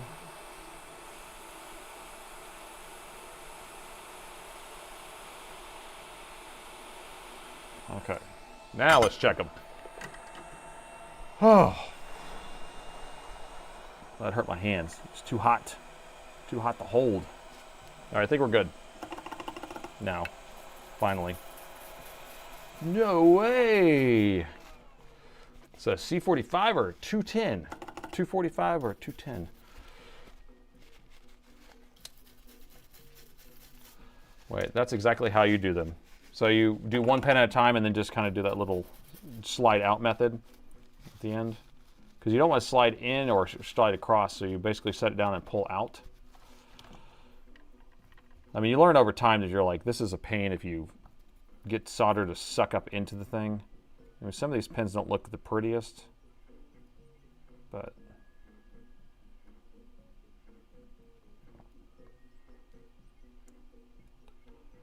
they all look good.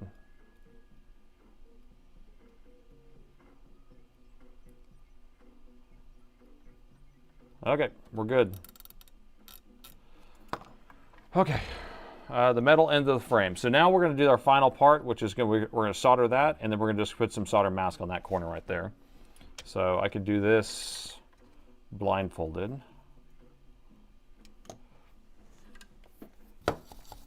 Why didn't I do it earlier on? Well, I usually do that part earlier on, and then I do this last.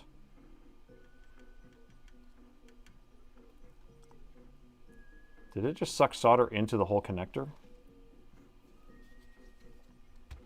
Or is that flux? Hopefully it's flux. It almost looks like it sucks solder into the connector itself. Do you see that? That would be crazy. It almost looks like that.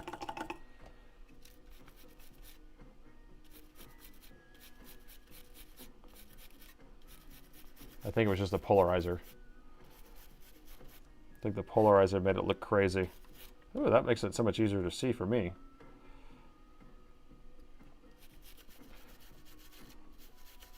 I see flux bubbles. It's an anomaly. All right, I got to get this really clean so I can do the solder mask on that one edge.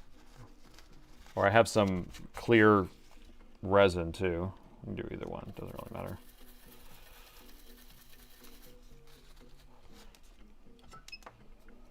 You saw that too. It was an optical illusion. It really, I thought that it was sucking some solder right down into it. Okay, is that good enough? We got it cleaned good enough? Yeah, I was worried for a second I was going to have to tear this whole thing off and replace it again.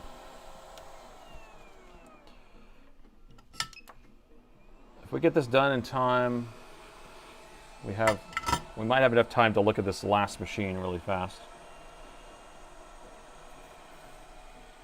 All right, so I'm just going to use solder mask, I think, right?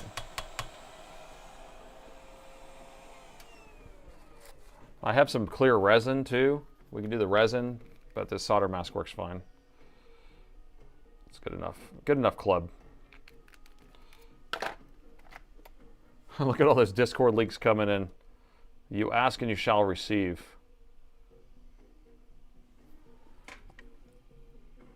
Now that's not my Discord. I don't have a Discord. That's JFix's Discord, so thank JFix. But there's plenty of guys in there, and I will pop in there and answer questions and things like that. So I'm just putting a little bit of solder mask on that corner pad, and I'm just going to use my UV curing light here. Just let that thing cook. Okay, looks like Thad has used their Twitch Prime sub. Thank you so much. We're at 212 subscribers on Twitch now, and 2,776 followers. Don't forget to clean up that blob you did first. Oh, the very first corner ground? Yeah, might as well. Looks prettier if I do that, right? Nobody's bored here. I'm glad nobody's bored. That's, you know, it's kind of a relaxing thing. It's almost like the yoga of repair, right? Is sitting there doing some ASMR soldering of a LCD connector. The yoga of repair. JFix rocks. He sure does. He sure does. I saw a woodworking video about a new kind of wood finish that cures in UV light. Interesting. What channel? I wonder what Kieran UV light. I mean, it must have some sort of UV resin in it, but 25 followers to go to hit 2,800 followers on Twitch, which is crazy to think about. Like the mask. The mask. Do we all get our likes on YouTube? Razar is checking in to make sure we have plenty of likes. We like to usually have about 800 likes on our YouTube stream before the end of the stream. So if you haven't done that, go ahead and do that. Mongolia. I don't know who Mongolia is. Okay, Witworks. I haven't watched that. Nate, I don't know about you, but right now I can use a real stiff drink. Yes, and I will in about 30 minutes. I will be at home and having it. Soldering is ASMR. Interesting. It sure is. I think so. All right, so that should be good by now. Let's check it. And then we can plug it in and test. It's like Barack. It's hard as a rock. And while we're here, we might as well test these fuses since they're just sitting right here. So what do we got there? We got a 0 there. And then what about this one? 0. Okay. All right, so this LCD connector is done. So let me install it and see if we can get a picture.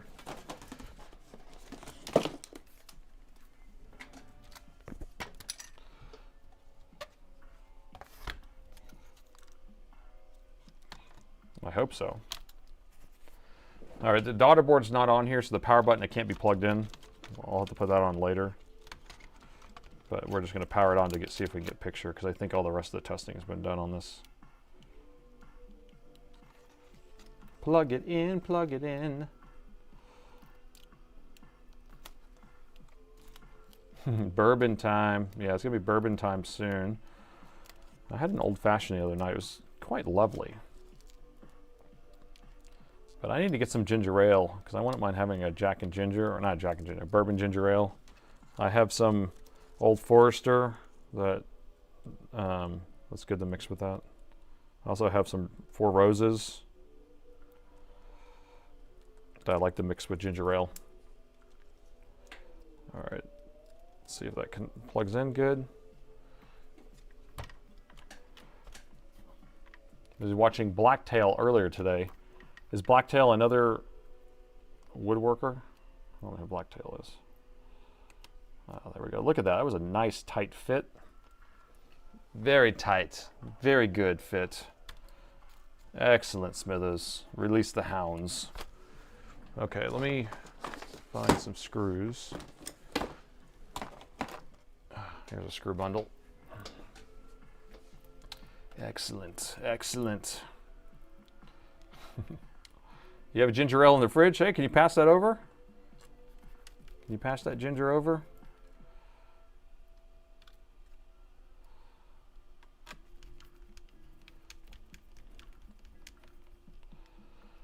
Yeah, I used to keep them in there, but you know, the regular ginger ales are really sweet, so I end up getting like they have like a Zevia ginger ale that's like, tastes like Zevia.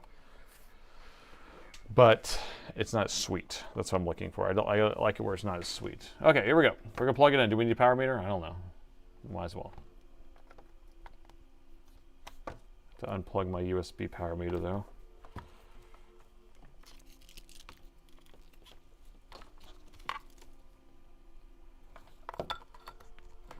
Okay, we'll do 330 watt.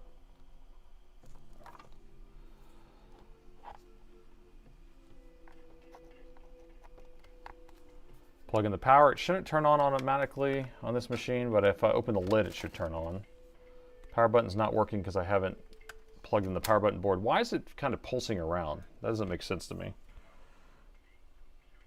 Let me see if I can press the power button on the bottom here.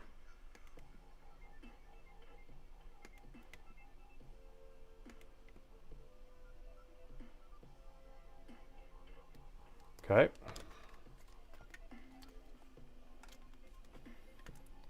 And we have a picture. I can't believe I saved another laptop.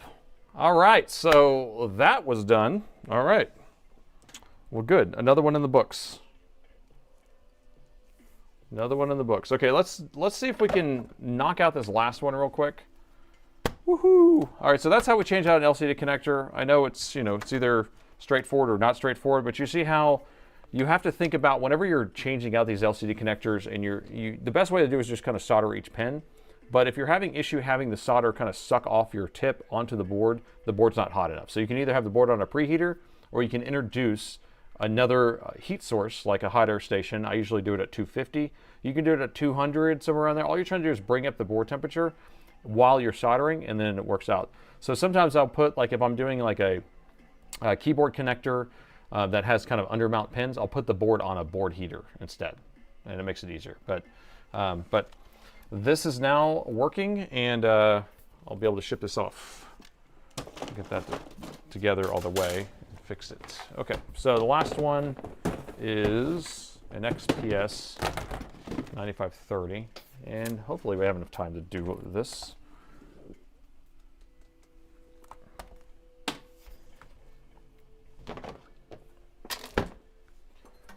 All right, screws, put away our tools.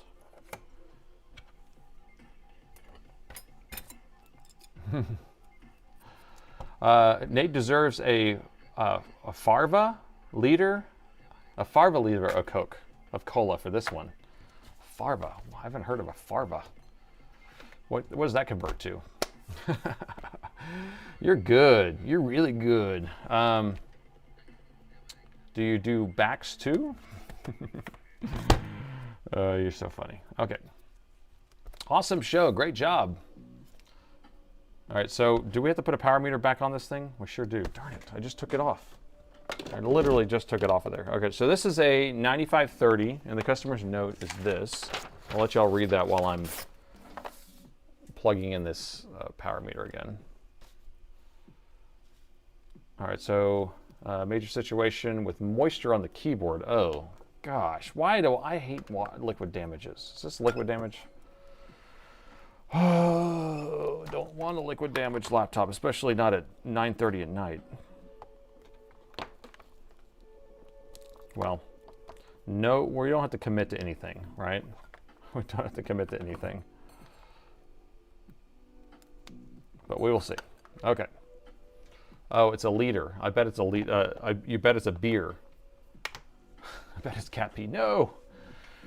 Okay.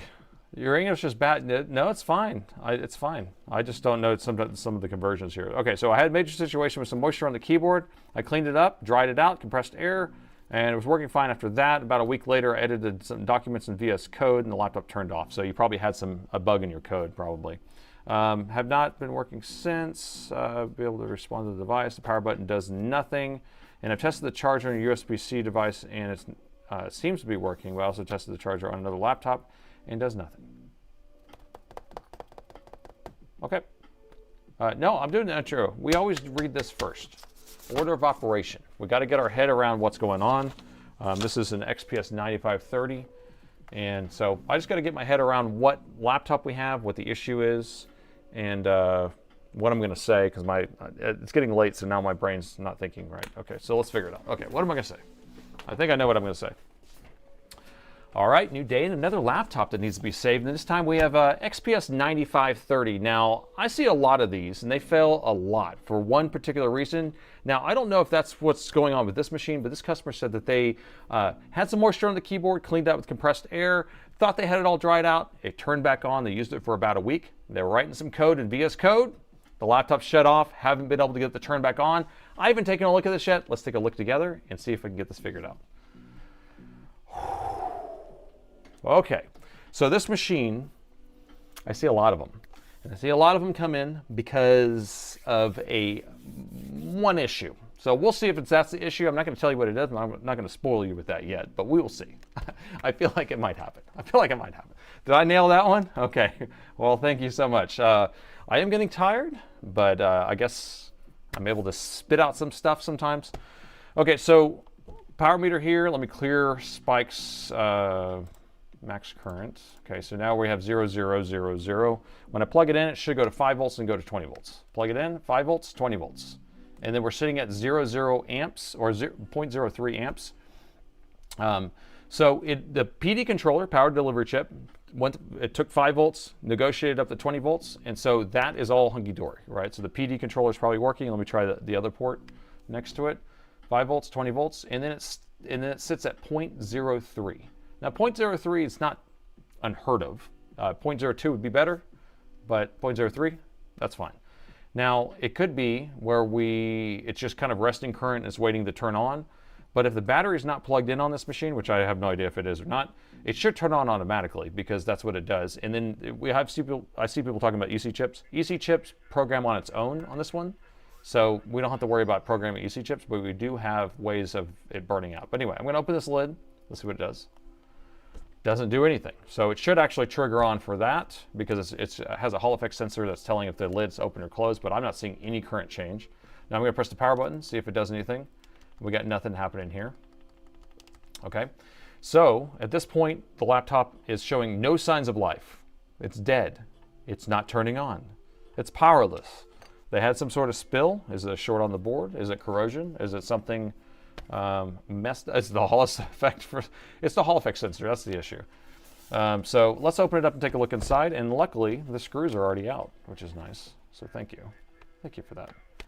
I already pressed the power button. It does nothing. Power button does nothing. She's dead, Jim. She's dead. Damn it, Jim. I'm a doctor, not a pool boy. Okay, so let me open this up here. It's time to reball the CPU. That's not what I'm talking about, but I will tell you in a second. Okay. And the bottom is off. We'll take a quick look around. We have the main battery. It is an OEM. It looks like it is unplugged. Okay, so that's another symptom. So when we plug in the charger with no battery plugged in on this machine, the laptop should power on, should jump up to an amp or two. And that's when it programs the EC chip and kind of gets the whole startup process going.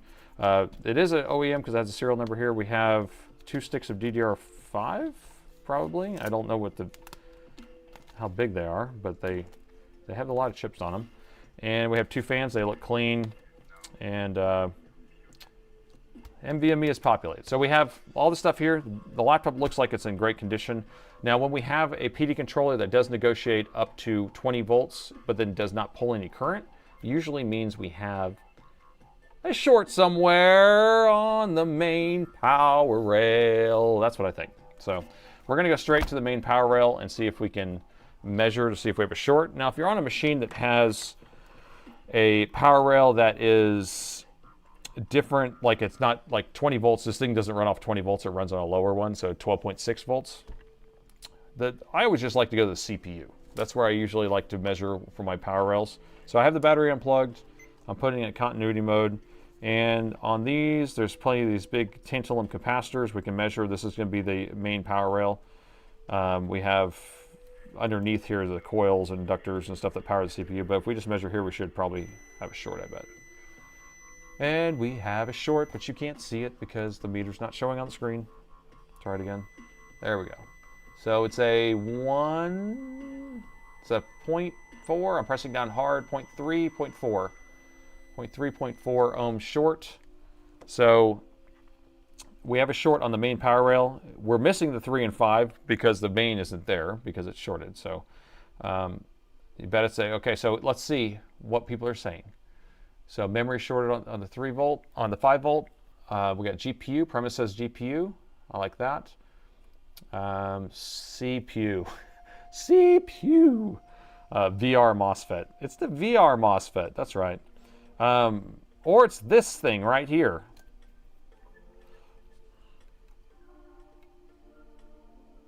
Is it that? Okay, so it is exactly as I predicted in the intro, but I didn't tell you what it was. So on this machine, on this model of machine, the 9530, XPS 9530, has a 4060 version of it, variant of it. Okay, so it comes in RTX 4060. And yes, you're hearing music. Sorry, I can turn it down a little bit. The RTX 4070 variant has crappy cooling, and so it ends up burning itself up. It's the biggest joke I've ever seen. for the cooler. Okay, so I'm going to pull the heatsink off, and I'm going to show you how jokey it is. And I think that this should be like banned. This heatsink's not really even hooked in here. Okay, I'm going to take it off. You ready for this? You ready how crappy this is? All right, so there's a 4060 in this thing. It might even have an i9 too. An i9 with a 4060. Look at this heatsink. Okay, so that's our heatsink with an RTX 4060 and an i9 probably. Could even be an i7. But this piece of metal is the VRM coolers for the 4060. And so this piece of metal that's not even bracketed, it just, you can just bend it down. It just sits on these VRMs right here, and then the inductors aren't even cooled. This wild and crazy, guys. So what I end up doing on these, let me see if I can grab one of the coolers. Here, I'll be right back. I'm going to grab what I have a mod for this. Let me show you what my mod is. But that's the most ridiculous thing I've ever seen. So my mod that I do, so if I have a working one of these come in, I always mod them and I don't tell them really, or I tell them, hey, there's going to be an issue. But so because this piece of metal is just kind of sitting here, it doesn't even have any like support system. It just kind of sits there, and it's just sitting on top of this. You can see how melted this is. I'm going to show you how messed up this is because they always get really messed up. I've worked on one of these on a live stream before, I believe. So anyway, this just kind of like flops around and there's no cooling here. So I take one of these big, thick cooling pads, and it's sticky on one side and not sticky on the other. And so I stick it right across here like that.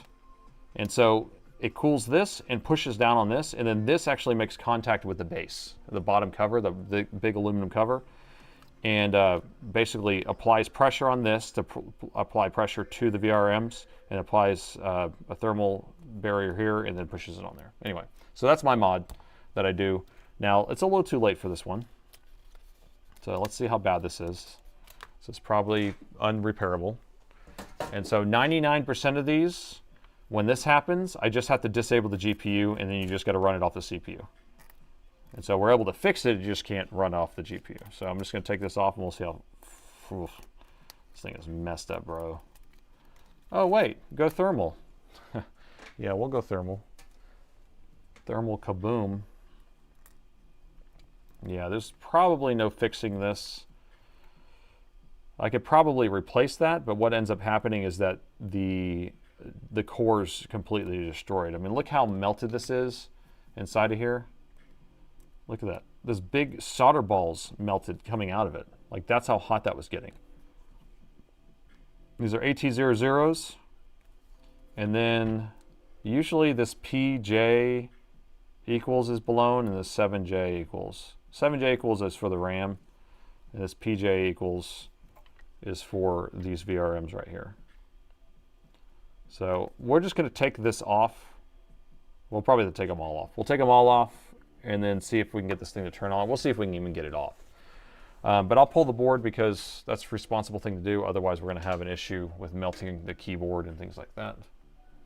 How much time we got? 15 minutes? All right, we'll do this fast. Do this fast.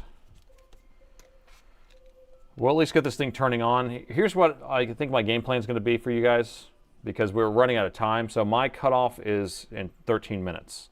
And then I like to chat with you guys. So all I'm going to do is I'm going to pull the board out. I'm going to take these VRMs off. I'm going to put the board in. The machine should turn on and we should get picture, but the GPU will not work. And I'll work on trying to fix the GPU tomorrow, but it's not going to work. 99% of these, I've replaced all the components on it. It's always the core. It's bad. But we can do it tomorrow if it's late, if you guys just want to hang out and chat. If y'all prefer me switching into chat mode right now versus just getting this thing to turn on, because I can get this thing to turn on. You want to see it? I can get it to turn on. You want picture? I can get your picture. You want it? I got it. It's up to you. It's a democracy. Global warming, haha. I need to turn that AC back on again. It's hot. Good plan. Good plan. Chat mode. Oh, we got a yes for the chat mode. I want picture. I want picture. And then we got somebody who just says yes. The yes is the either way. We saw this like 2 weeks ago. That's right. In the premise, I ordered all the chips. So I ordered every single chip that goes on here and replaced every single one, and it didn't fix it. I was thinking that we were going to get it to work, but it didn't. Just chat. Rushing to welded MOSFETs isn't fun. So you have a point. And I can do this tomorrow. Because I'll have to do Dremel, I'll have to do all sorts of stuff. Okay. So are we thinking we're just going to switch to just chatting?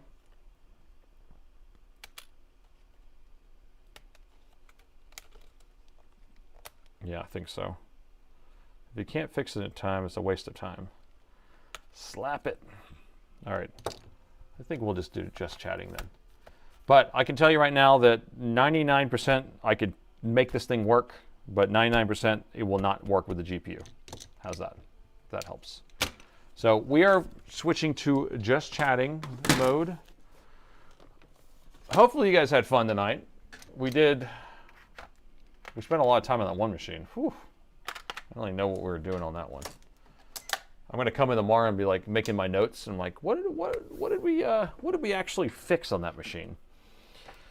So what do we think? We just need to get that new PD controller on that first one, and that should be able to get that one fixed up.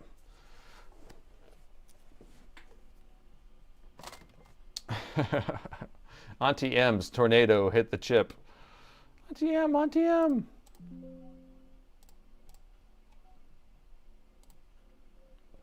Fix it up. Okay. We switched to chat mode. So people, if you're here, okay, so let's just first off say, if you are new here, glad you came out. This is, I do these twice a week. So Wednesday at 6 p.m., Sunday at 9 a.m. Central. The next stream will be 9 a.m. on Sunday.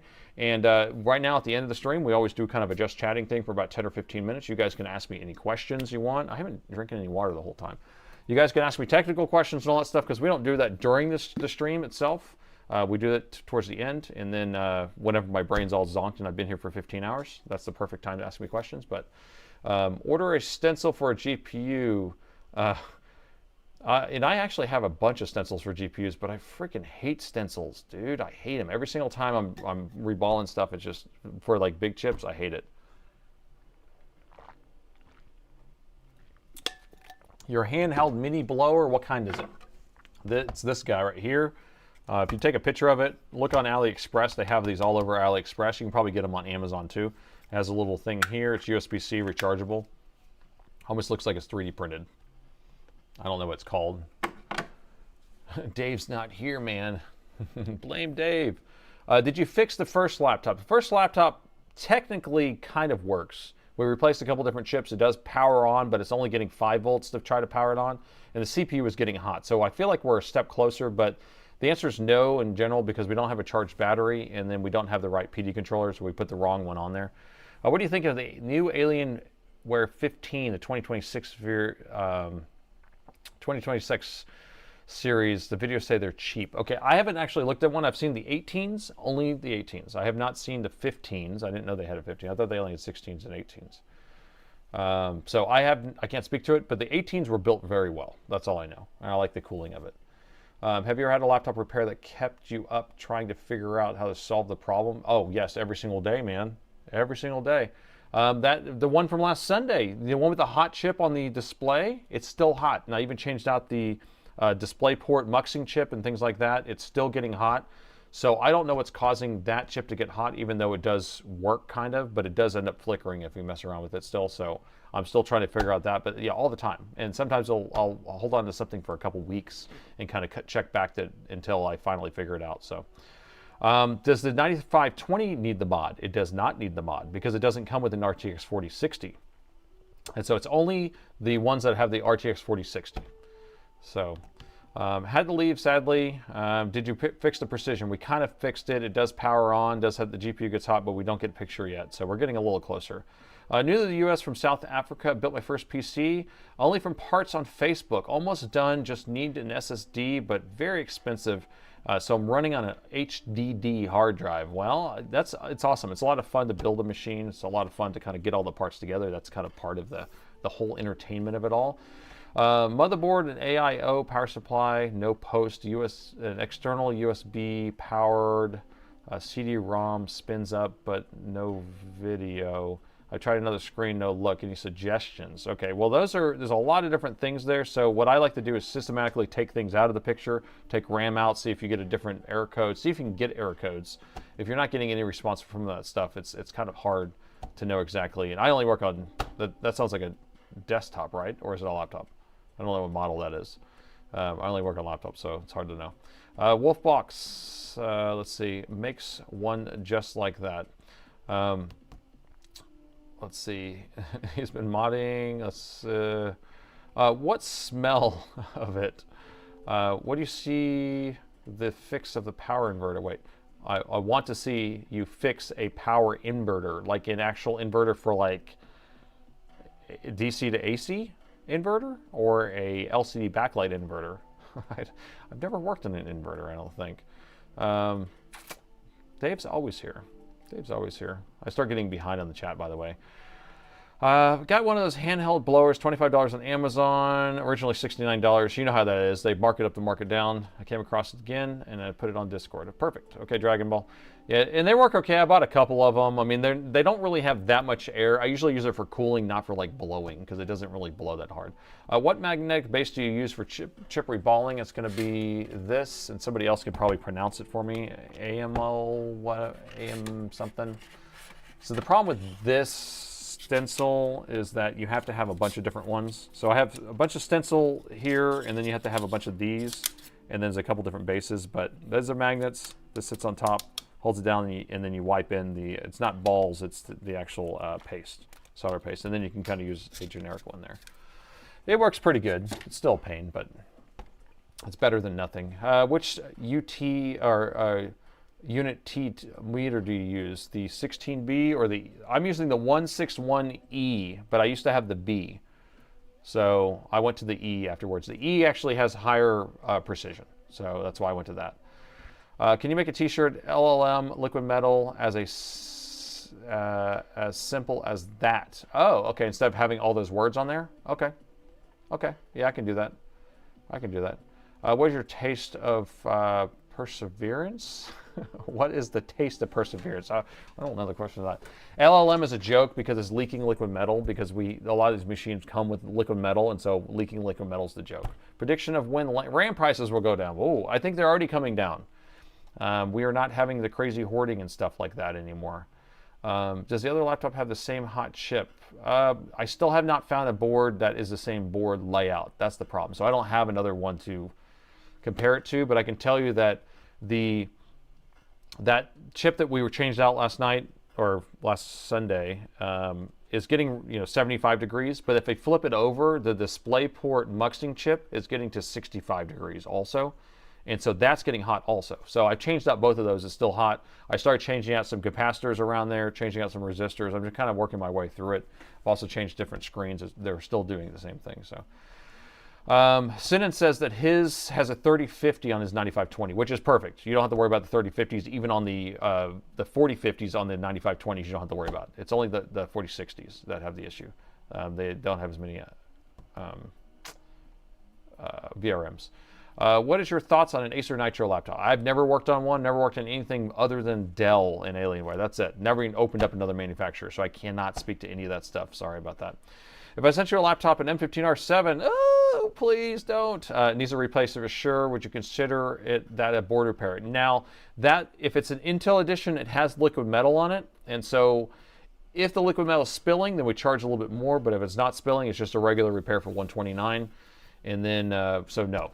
So regular repace is just $129. If it's the AMD edition, it's just regular. It doesn't have anything special on it. But if it's leaking everywhere, we have to charge more because it takes a lot of time. We have to put it through ultrasonic cleaners, all that type of stuff. So take a picture of things you removed from the motherboard and sent you a picture. Did you, wait, hold on. It says, Bruce said, take a picture with the things removed from the motherboard, then sent to picture like you did with that part earlier and ask AI to fix it. I think I know what you're saying. But yeah, I mean, I do that all the time. Is I do screenshots and try to actually just like send stuff over. AI's hit and miss with a lot of that stuff. It's just kind of guessing, I just wanted to say,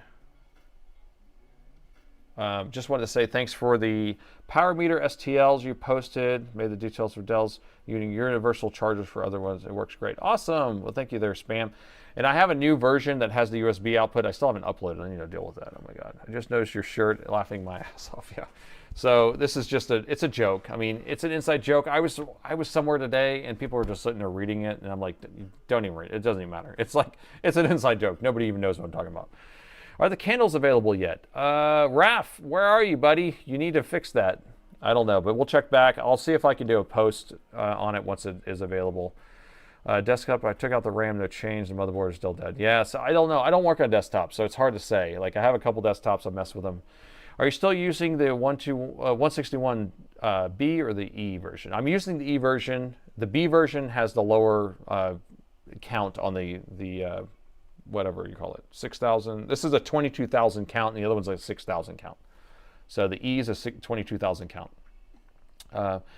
Why did you choose Dell and Alienware laptops as originally repair than other brands? So my company specializes only in Dell and Alienware. I've been doing this 25 years. So we stock all the parts. So that's the thing. So my main business is selling the parts. I have a warehouse that has 700,000 parts in there. I've been doing it forever. So, and I'm from Austin where Dell began. And then we offer service. It's just kind of a side thing. It's usually 3 to 4% of my business. Now it hit about 10% of my business, but it's still a small fraction of what the actual business is. So that's why I chose it. Specialize in a certain thing, and people will come to you as the expert. So Wolf Blower is tremendous. I have a vouch for Wolf Box Blower on Amazon. So Wolf Box, I guess, is one of those blowers y'all are looking at. Out of all the manufacturers, what are the easiest to fix? Dell, HP, Razer, or MSI?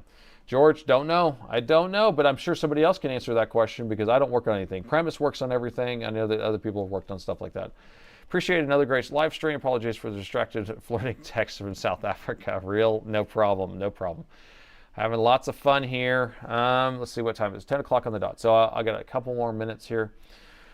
Wrote my first BIOS. Shout out to JFix and Lead Farmer for the Discord. Johnny V, good job. Good job. It is a pain, but and I put out videos too to try to like really, put you in the right direction. It took me a long time to kind of piece that together to understand how that worked. Nobody told me how to do it. I just kind of had to figure it out. So it did work out, but more information about the Wolf Box Blower. What Dell laptop did you buy as a daily? No games. Okay, so the laptop I used, we can go all the way back in the day. I had a C series. We don't need to go all the way back there. The one I used to use is a 95 or a Precision 5520, which is kind of the XPS 9560, and then that's a 2017 model. The one I'm using right now is an XPS 9500. And that's like my daily driver that I use, like if I'm gonna like answer comments on the weekend or whatever I'm gonna do. So that's the one I use and I remote into stuff with. So XPS 9500, but I never get the highest end model of anything. So just don't get the highest end, then you don't have to worry about things blowing out because you're not like having that issue. So what hot air station do I use? I use the ST862D. It's linked in the video description, makes it a lot easier. All the parts that I'm using are linked down there, so like you can kind of go through there, and they just link it to Amazon. Their affiliate links, so I get a little bit of a kickback if you do use those. I appreciate that. Okay. Just in case, maybe it would be better to grind the MOSFET, not desolder it. So sometimes you have to, like, I'll try desoldering it first, but if I feel like it's connected, then I'll kind of like poke at it and see if I can get the break in pieces, and then sometimes I'll pinch it, and then sometimes it'll break in half, and then sometimes I grind it, so it depends. We had to grind one off completely to get it off the board the other day, so. A lot of Wolfbox Blaster comments here, so that's good. Let's see. What does Alienware? Just left the shop, had to catch the live. What are we fixing? So we fixed a few different things. Well, we didn't fix anything, actually. The first one we kind of fixed. The second one we did fix. The third one we didn't even try to fix. But we know what was going on with it. So, I don't know. Yeah, we were replacing LCD connector was the main one we did. Nate, you really need to read the description on their candle. It's hilarious. Okay, let's see. I'm a really bad reader, but we will see what we can come up with here. Let's see if reading is fundamental. Where's... I'm gonna find it. Okay, so here's Omega Flux Candle. I wonder if he used AI to write this. Okay. Meet the most premium piece of junk you will ever buy. Created by popular demand, this candle serves zero practical purpose in your workshop, but it will make your space smell exactly like hot Omega Flux. Yes, it contains real pine resin. While the concept is completely useless, the craftsmanship isn't. We skipped the cheap paraffin and soy wax shortcuts. Instead, we've spent the time and money to blend this by hand using elite ingredients. 100% good stuff. 100% pure beeswax, no cheap fillers, real premium beeswax, nothing but the best. Authentic pine resin for exact nostalgia, workshop aroma. I'm telling you, if you don't solder stuff but you want to know what this stuff smells like, this is the candle to buy. That's what you need to do. Let's see. It will not fix your boards, but it will help you, and it will not help the solder flow, but it sits there and smells like work. This is good. I wonder, he must have had some AI do this for you. Enclosed in tin, designed incredibly fancy affair, but feels cheap in your hand.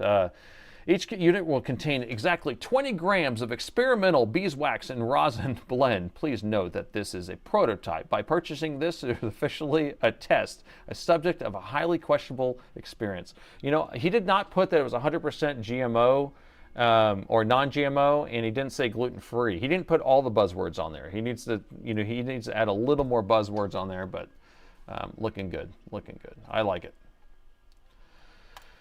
Okay, I'm wrapping it up, guys. Sorry if I didn't answer your questions. 700,000 parts in one ghost.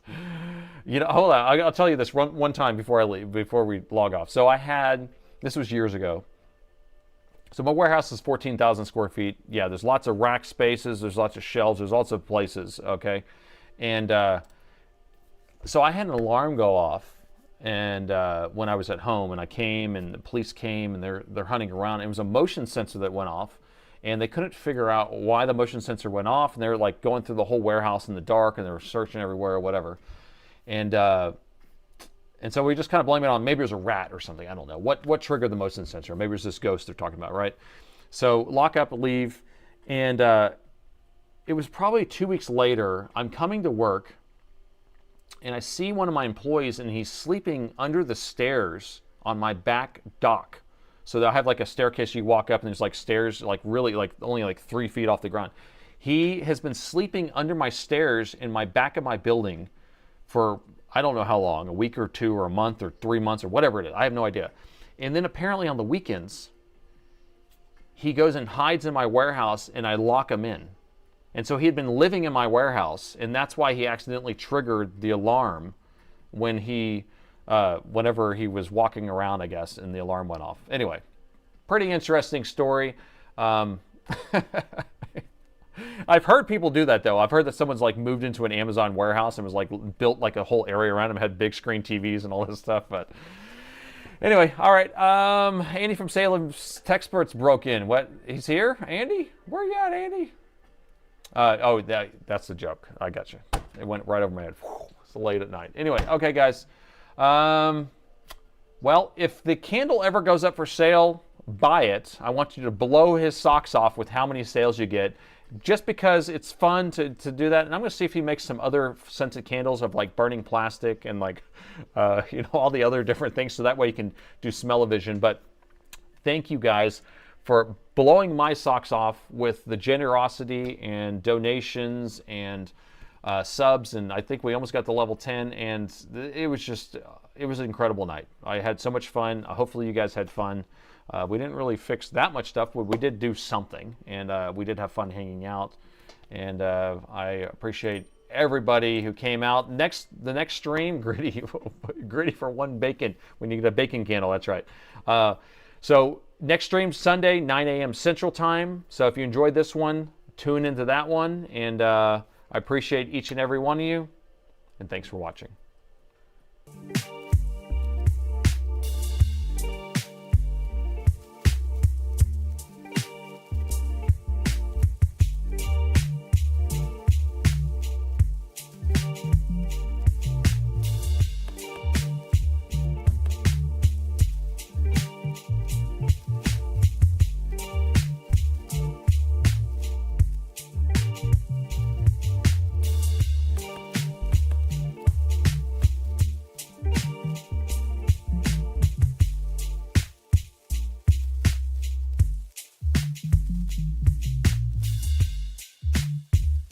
Oh, you're right. I didn't thank the mods. Thank you guys. Thanks, mods. I appreciate you guys working so hard to keep that chat clean. Thank you so much.